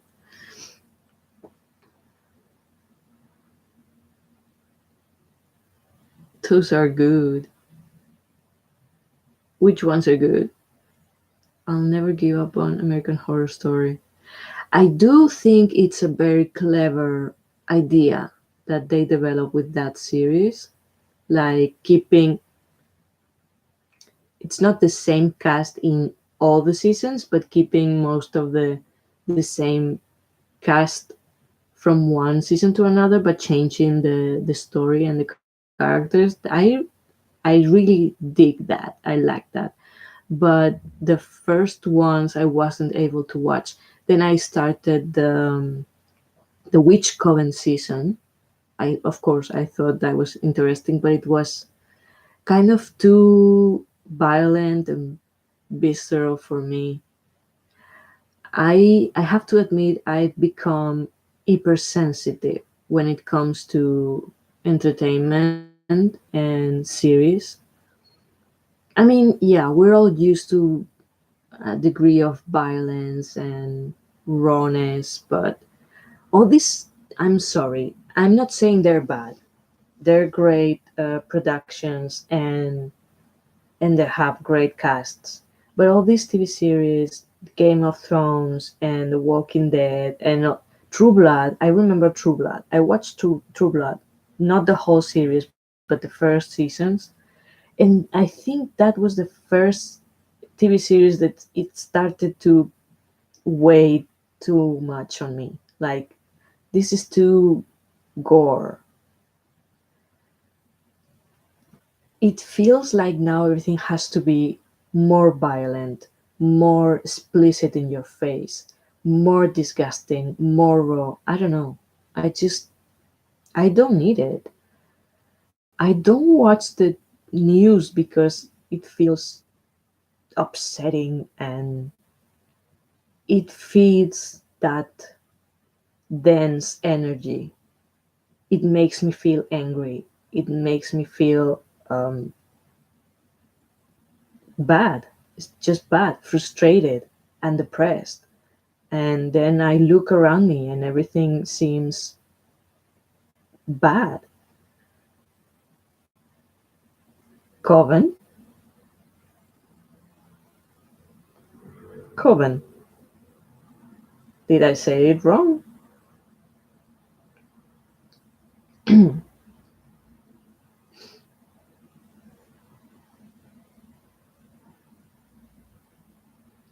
Yeah, you're right, Simon. News are real and fiction is fiction, but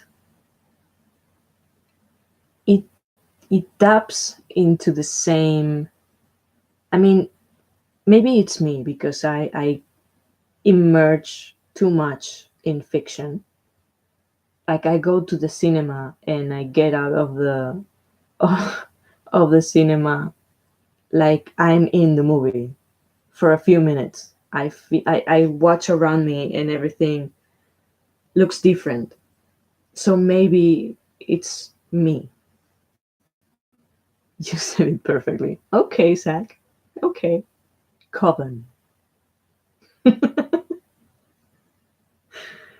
Hated hotel. Um, but I don't know. Uh, the problem with fiction is that, I mean, with the news, yeah, it's real. But with the fiction, you can go so much more further in the violence. And with things like Game of Thrones, it's almost like going to the past. I don't. I just don't want to look that at that. I don't want to live even for a moment in that world, in that feeling, in that energy. I don't. I don't want to.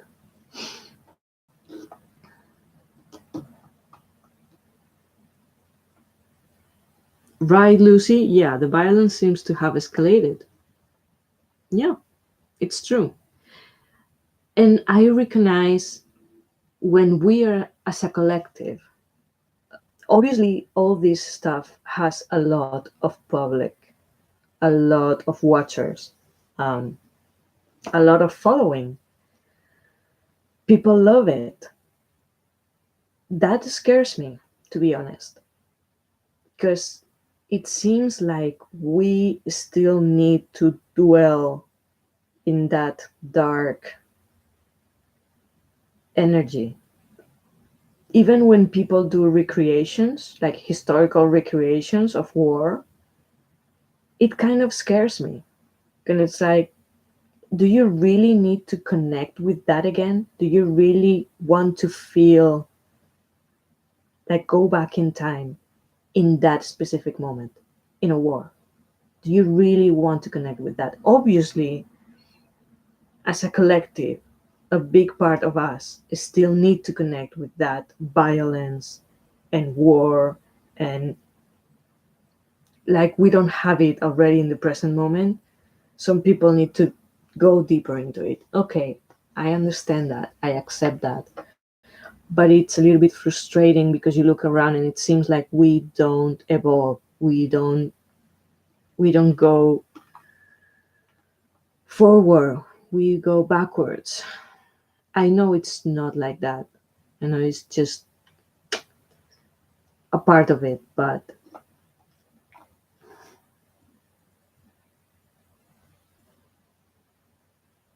oh, okay. So it's a private joke, the Coven thing. Okay, didn't know that. Exactly. I think the problem with violence in news and shows is that there's never any resolution, just kind of endless repetition. Yeah, yeah, it's scary. It's like, really? Do you really want to go through that again? Do you really enjoy that? Are we cheering the witches being burned in the square? Are we cheering someone being hanged or their heads cut off? Are we still cheering at that, even if it's fiction? What scares me is that at some level we are still connecting to that moment, to that feeling of enjoying that violence. It's not that different when there was people killed publicly and there was people watching and even cheering, it's not that much different. We know it's fiction, but aren't we connecting with the same vibe? Maybe I'm being too dramatic. It's midnight here, guys, so it's the witching hour. I can be dramatic. It ties so many of the stories together. I recently caught up on Walking Dead, and there were some unnecessary scenes of gore that took me out of the story. And I was like, really? Yeah. You see, even in those fictions, which are already kind of disgusting by nature, because we're talking about rooting, corpses. And to be honest, I don't understand the zombie passion. It's like, I mean, I get vampires. I even get werewolves. Okay, okay, I get that. But zombies? Come on, that's disgusting. It's an awful idea. It's disgusting to look at. I'm sure it smells awful. if you, I don't want to imagine, but no, no, what? Why zombies? Why? And in the end, on those series, the anything really the only thing you see, it's how poorly the living treat each other and how they go ones against others. So it doesn't even have to do with the zombies. It's just an excuse. You take out the zombies and put aliens on, put, I don't know, huge tomatoes that want to kill you. I don't care. So it's just the excuse. So why? Why? I don't understand this passion for zombies. I don't get it. I do rather have that in a TV show than people looking for it in real life, like I need. Sorry, crazy idea that came to my mind. No, you're right. I mean, I do understand that entertainment and fiction are ways of escapism and maybe giving a way out to some urges that we know we cannot do in real life. But for me, that doesn't even make it better. It's keep showing a really dark aspect of humans. I think it's good that it scares you. I don't watch graphic violence and say, hell yeah. Okay, I do understand that. Yeah. I went through that for some years with horror movies. Yeah, there's something kind of addicted to the getting scared thing. But you have a lot of genres that, I mean, it doesn't have to be explicit in the physical violence.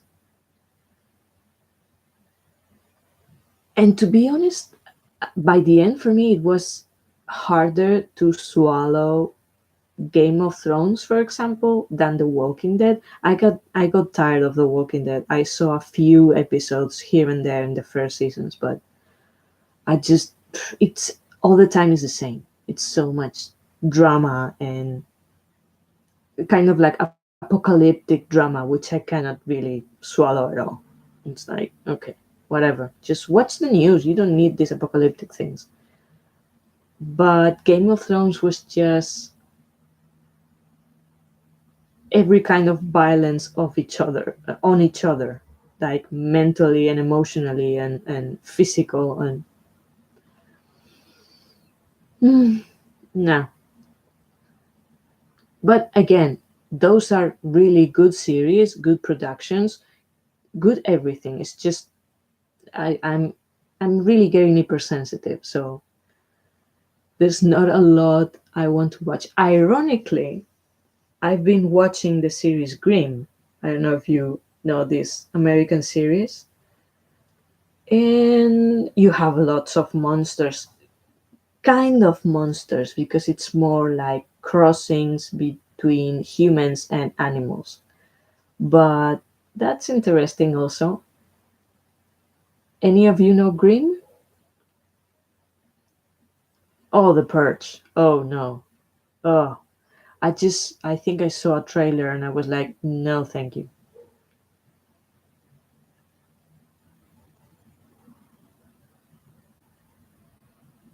Huge tomatoes. I think there's a movie about killing tomatoes, maybe like mutant, one of these crazy things.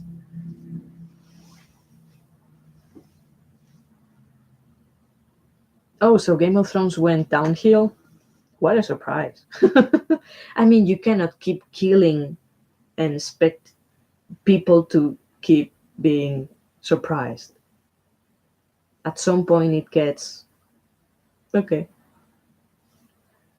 I've heard of Grimm but haven't watched it.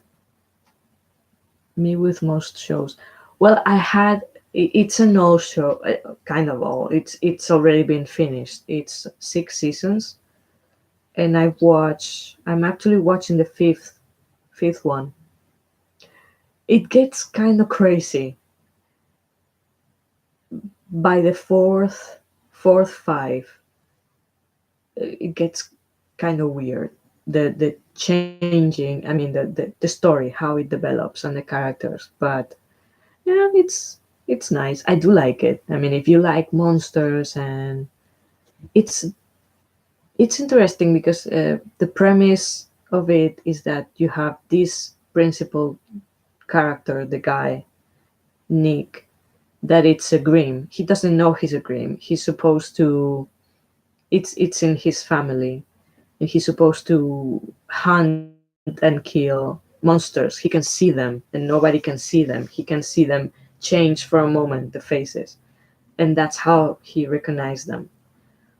But he is also a police officer, so he goes really by the law, and that shows how all the characters, all these monsters, Besson, react to him being different from what they've heard and know of Grimm's. So that is very interesting, and that makes kind of fun and interesting relationships between the characters. And that I really like the first seasons. Then by the fourth, I mean, it gets interesting, but also really, really fucked up. So, but yeah, I want to watch it till the end. What did I miss? Okay. Mm, what? Never heard of Grimm. Whereas Doctor Who, Simon wants to go back to Doctor Who. It's fine by me. Grimm is another show like Doctor Who. Nah, I'll pass. Oh, that's why. Okay. Well, Doctor Who and Grimm has absolutely nothing to do with each other. Like, none at all. But yeah, okay.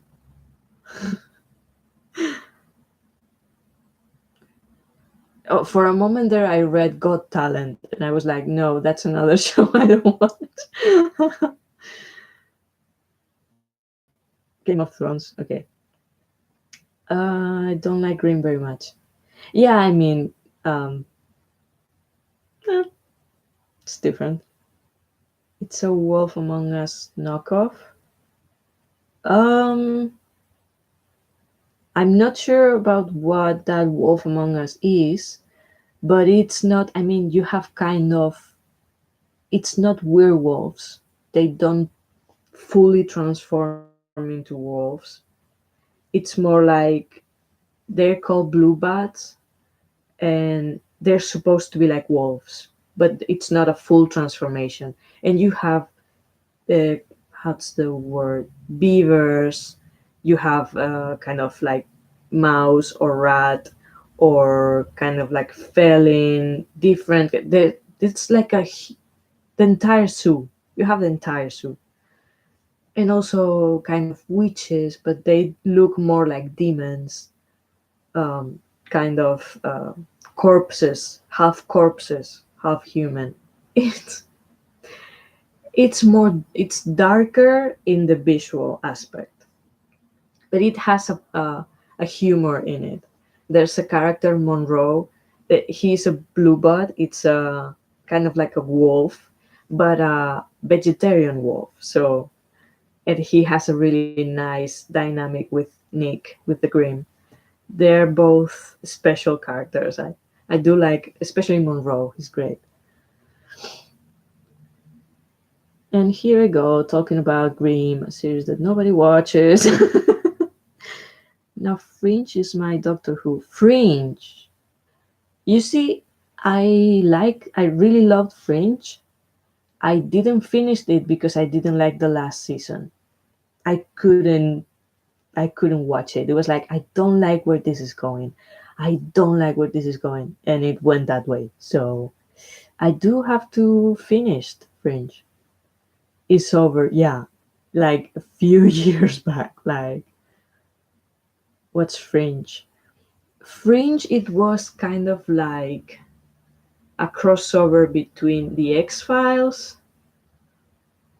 It they sold it a little bit like the new X Files, but didn't have much to do with it apart from the FBI agent. Sorry, um, but yeah, investigating like kind of all kinds of weird stuff, but more close to the scientific side. Parallel universes and different versions of ourselves with different lives. That was something cool about the show, that you had the cast playing the different roles, the same people, but in different universes with different lives. At some point, you saw that. That was cool, and it was kind of at the beginning. It was more episodic, like there was a body found somewhere in a really weird way, and they investigated that. Something I remember something like this. Then it really got much more complicated with all the parallel universes and all that. But it was really cool series. I really liked it. Not the last season, but Bad Wolf. Yes, but it will live on me. Wolf Among Us is a comic book about a detective werewolf set in a city with characters from Grimm's fairy tales. Okay, no, no, it's not. It's not like that. It does link the stories from the, not specifically, it's more like folklore, not like the fairy tales per se. Maybe at I'm not sure if even at the beginning. It's more like folklore, and it links it more with history, with actual moments in history in Grimm. I don't know. Give it a try. I think it's interesting. I think it deserves it. Oh my god, 2 hours. But what was my attempt to get us back to Doctor Who. I know, Simon. I know. I don't mind. I could talk about Doctor Who. I mean, I'm sure you know much more about Doctor Who than me. But thank you, Lucy, for coming. I'm not sure what time is where you are, but good night, afternoon, day, good whatever it is. Bye. 8 people. That's a lot of people.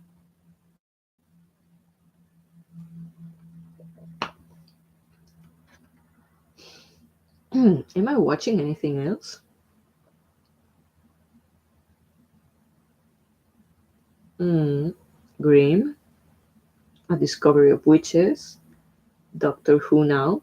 I'm not gonna miss that. Talking about series, I still have to watch the fourth season of Sherlock.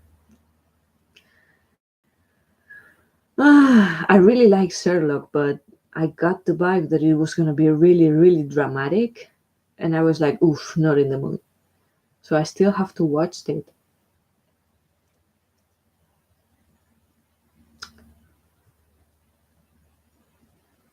What else? Well, for the Doctor Who fans, so intelligent. Who, me? You mean me? Is brain hard sometimes? Yeah. Have you seen it? Is it really dramatic? Because I love both of them. I love Benedict Cumberbatch and Martin. Um, oh, come on. I have to check the Hobbit poster that I have to remember the full name. Where are you? Martin Freeman. That's it. Martin Freeman. No, but very clever. Okay. The Office. I've heard of The Office. I've only watched a few clips on YouTube. I think that is really specifically English humor, right? Because it's kind of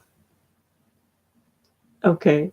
There are moments that are funny, and or maybe it's how's the name? Rick Gervais. Gervais. I'm not sure. Yeah, yeah. I saw some clips of him on The Office. Rick Gervais. Yeah, yeah. It's his humor, right? I mean, he's funny, but sometimes it's like, and also I think Martin Freeman's character in that series, it's a little bit like that, right? Like I don't I don't get what you think you're so funny. Awkward humor, yeah. Awkward humor. Yeah. I don't know.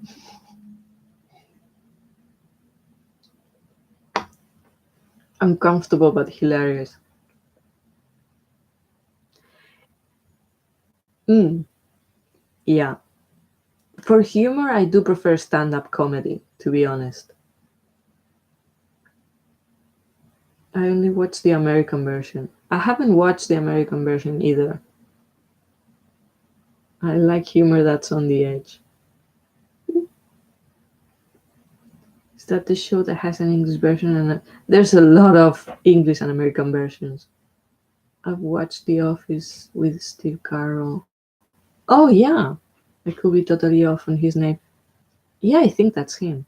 I was watching on YouTube bloopers of him of from movies. There's an American version, sacrilege. Well, they do that a lot, right, Simon? Because I remember Live on Mars. It was an English series, and then I think they did an American version. Then you have Broadchurch, you have Being Human. Okay, who knows Being Human?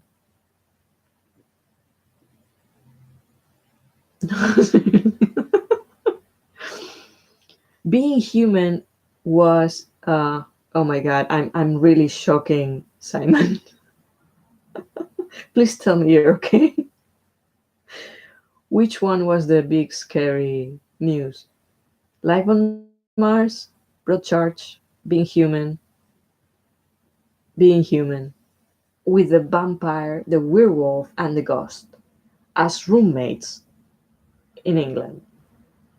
That's freaking amazing. I mean, there you have a very interesting dynamic.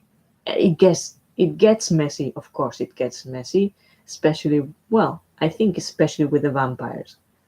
But because they're really vicious, kind of human vicious, but they are. And then I have to confess, I started with the English one and I really liked it. Aidan Turner, come on. But then I started to watch the American version, and it's a little bit different in some aspects, and it diverse in the story, in the development, a little bit. And I just love Sam Witwer. I just love him. He does the vampire in the American version. I really like him. I also have to confess I haven't finished neither of them. So I watch everything with Russell Tovey in it. Oh, he's the werewolf, right? The werewolf in the English one. I like him. Yeah, he's interesting. What else? Another English series that come to mind, Merlin. Who knows Merlin? This one is really, really cheesy. He was in Doctor Who too, yeah. I don't think I remember the episode, but I do remember seeing him in Doctor Who. And also Colin Morgan, Merlin, was on an episode of Doctor Who with David Tennant.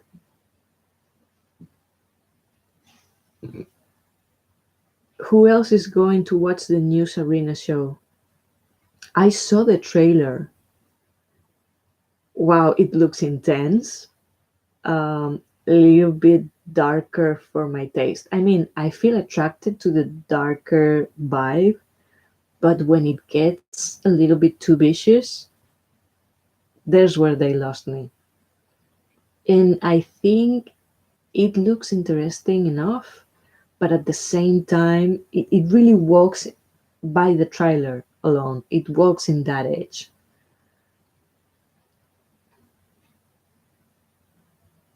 Yeah, there's a new Sabrina show, but it has nothing to do with the TV series. It's, if I'm not wrong, it's based on I'm not sure if it's a books or comics. I remember um, I remember searching for it on the net.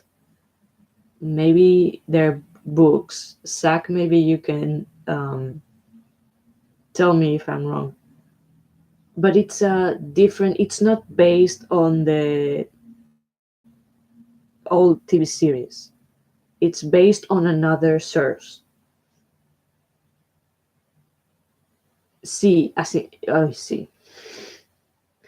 Yeah, my brain is switching to Spanish right now. Yes, it's the Teenage Witch, but it's a different version. It's a darker version from a like an adaptation, a different adaptation, and now they do a TV series from that. Not comedy, just the Teenage Witch. I'll look it up where it came from. Yeah. Well, that's what I remember from my research when I found out the trailer, and I saw a lot of comments like saying, what the hell is this? What have they done with the Teenage Witch? And then some other people explain, no, this is a different version. It's not from that series. It's the same character but different versions, and the series are from different versions. This is what I understood. Witches are making a comeback, yeah, definitely. Oh my god, can we talk about the Charmed reboot? Anybody knows? I mean, the Charm ones. The TV series Charmed. I was a big fan. I really loved it. It was cheesy sometimes. The special effects were a little bit, but yeah, Charmed is coming back. Mm, it's a very, very bad attempt. No good. No good at all. I was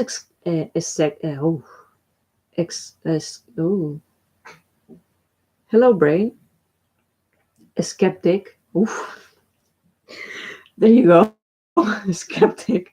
I was lost there for a moment. Um, I was really skeptic because I always thought if the Charm ones were gonna make a comeback, it should be the new generation. Because, come on, I mean, that's the easy, logical step. The new generation. We have all the sons and daughters of them at the end. So they are remaking the Charm ones, but it's a weird mix between the first season and the fourth season. So we have two sisters living with their mom on the house. On It's basically the same house. It's the same attic, and well, they are not living there. I think they have like this is the trailer. Okay, this is I don't know if do you want to just watch it or do you mind if I just explain it and just tell you my point of view?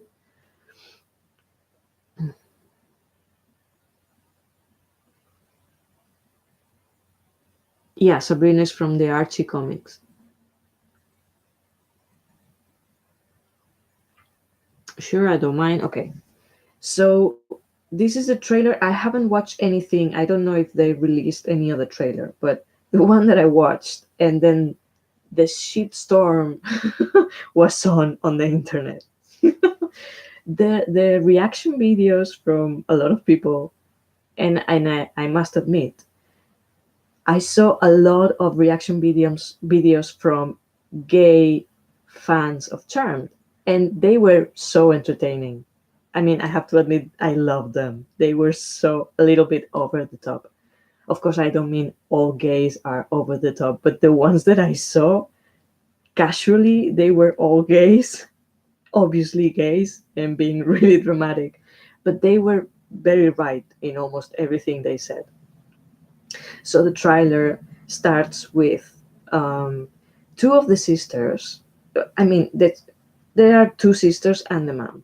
They live in their own houses.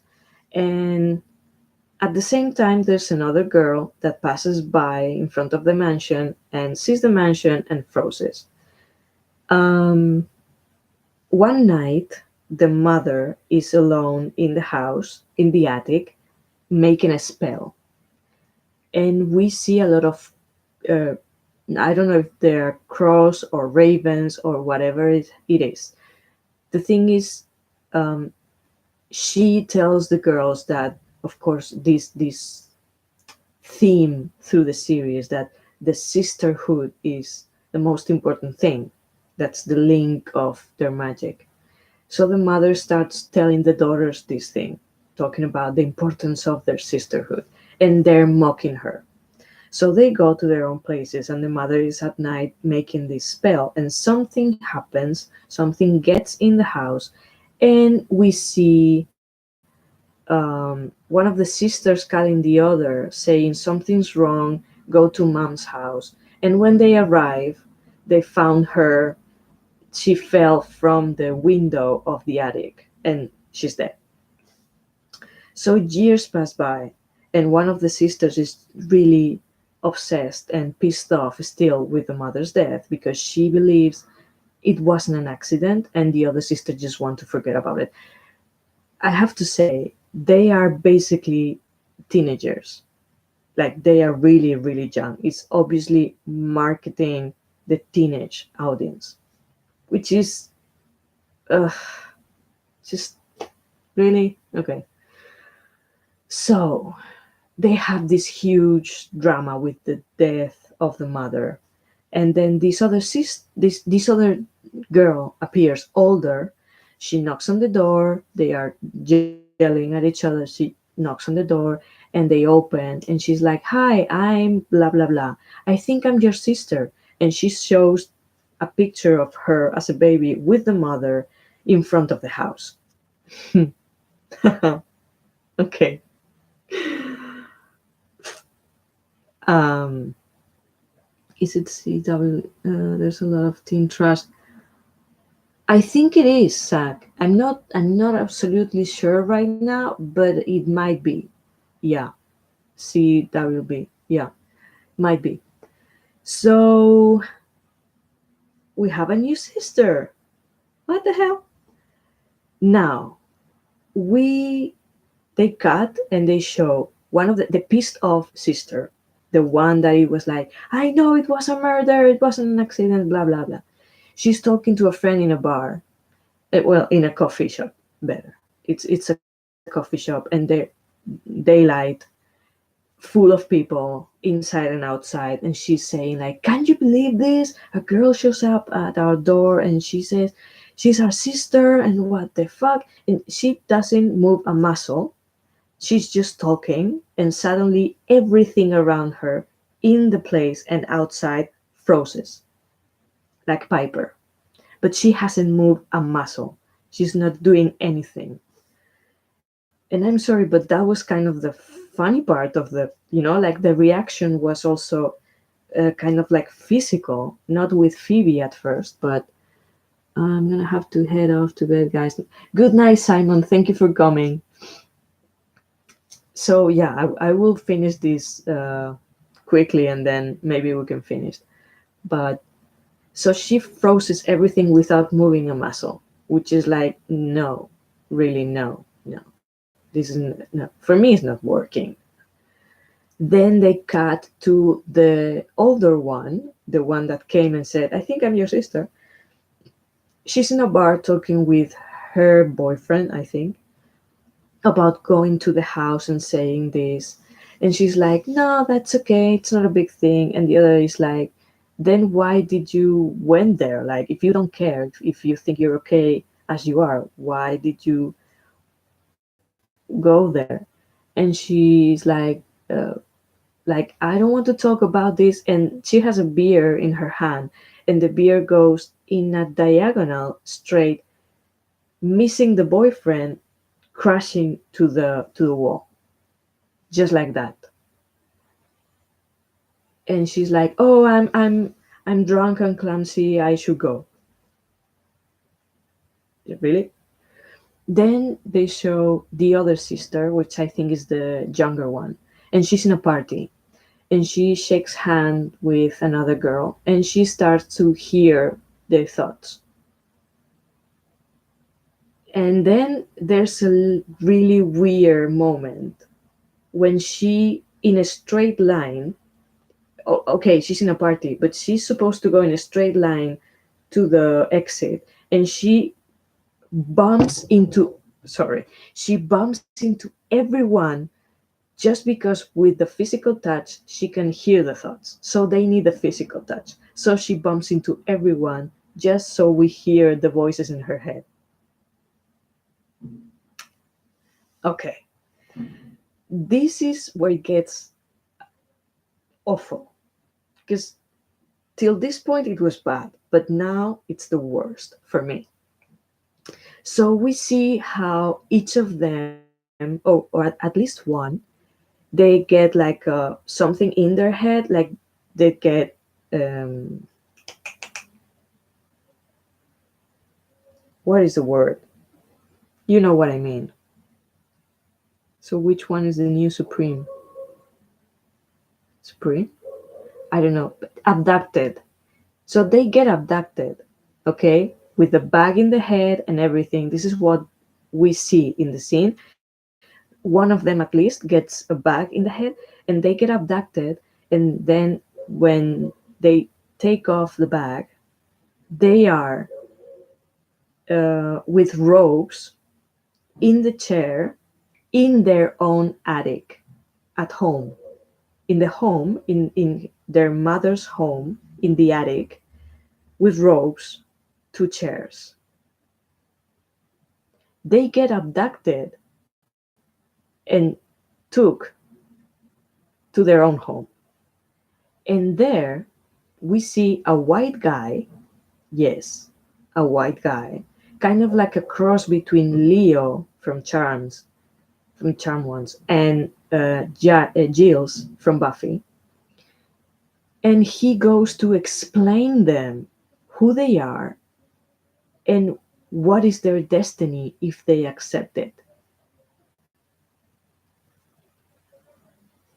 Nice, right? So the female power down the window with the mother. That part for me was like, I cannot even. So this is done for me. Seriously. So the way they discover they are witches, it's through a white guy who abduct them and put them in chairs in their own home to explain them who they are. Yeah, sounds like a very, very bad fan fiction, but the worst kind. And then the younger sister, I think she's the younger, and she does all the wrong jokes about witches. Like when they are abducted in their own home and this guy is explaining to them that they're witches, she's like, but I don't want to be a witch. I don't even dress as a witch in Halloween, not even the slutty ones. Nobody laughs. Like the other sisters ignore her. So that's the kind of jokes she's going to do in the series. Like the jokes that nobody laughs at because they are awkward in the moment. And then we go on to see how they face the book, and yeah, so how they fight their first demon. One of the girls is with a boy in a room, kind of like they're gonna make out or whatever, and he changes. I'm not sure if all the demons are gonna be that way, but the one that we see, whatever he is, he's an evil thing, obviously. I'm not sure if it's a warlock or a demon or whatever. He has black eyes and has like kind of like a blue something falling off and from the mouth. Like in these horror movies now. And I think that's the first demon or warlock that they fight.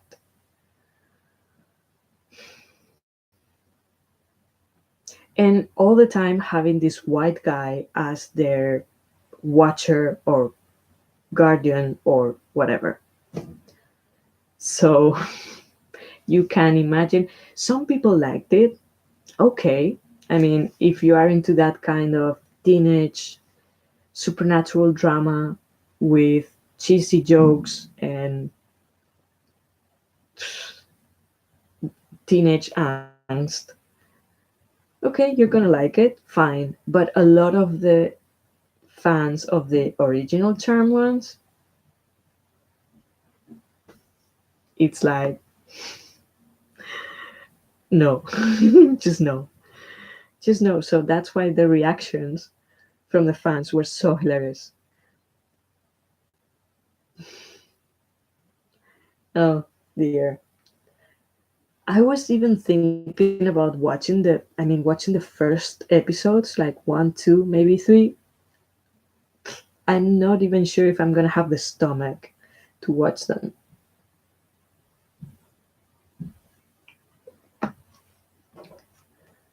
And so we almost reached the 2 hours and a half live stream.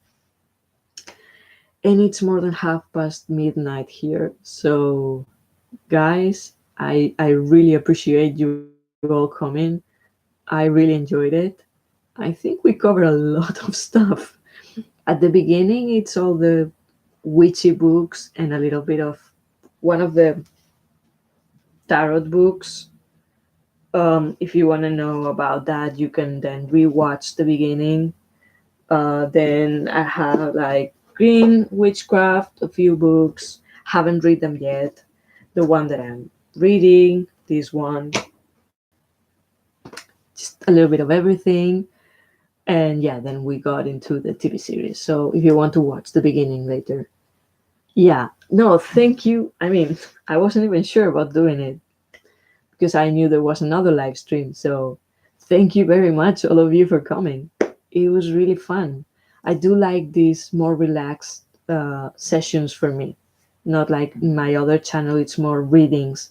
And by the way, if any of you someday want a live stream with tarot reading, I was thinking for Halloween, I'm gonna tell you guys because you're here and anyone watching after. For Halloween, I do plan to do a live stream. I do want to do kind of a little bit of costume. I'm not sure yet what, but yeah, Halloween vibes and probably talking a little bit about that the vibes of that day and also a tarot reading. We can do a tarot reading for that moment in time and a general one for all of us in the live stream. So if you guys want, I will appreciate some ideas about the date because Halloween this year is Wednesday. And I'm not sure if doing it the weekend before, yeah, the weekend before or in the day of Halloween. Just if you want to comment in the chat or later in the comments, if you have any preference, I don't know. We will see. But if anybody wants to leave a comment saying if they prefer on weekend or because I don't know, some people will celebrate on the weekend before and some people will do it the same day. So yeah, a little bit of getting together on the date. But I really want to do that. I think it's gonna be fun. So thank you, Daphne. Thank you, Zach. Thank you, everyone. And have a good night, morning, afternoon, whatever you have, whatever you are. Thank you for watching and take care. Until next time. Bye.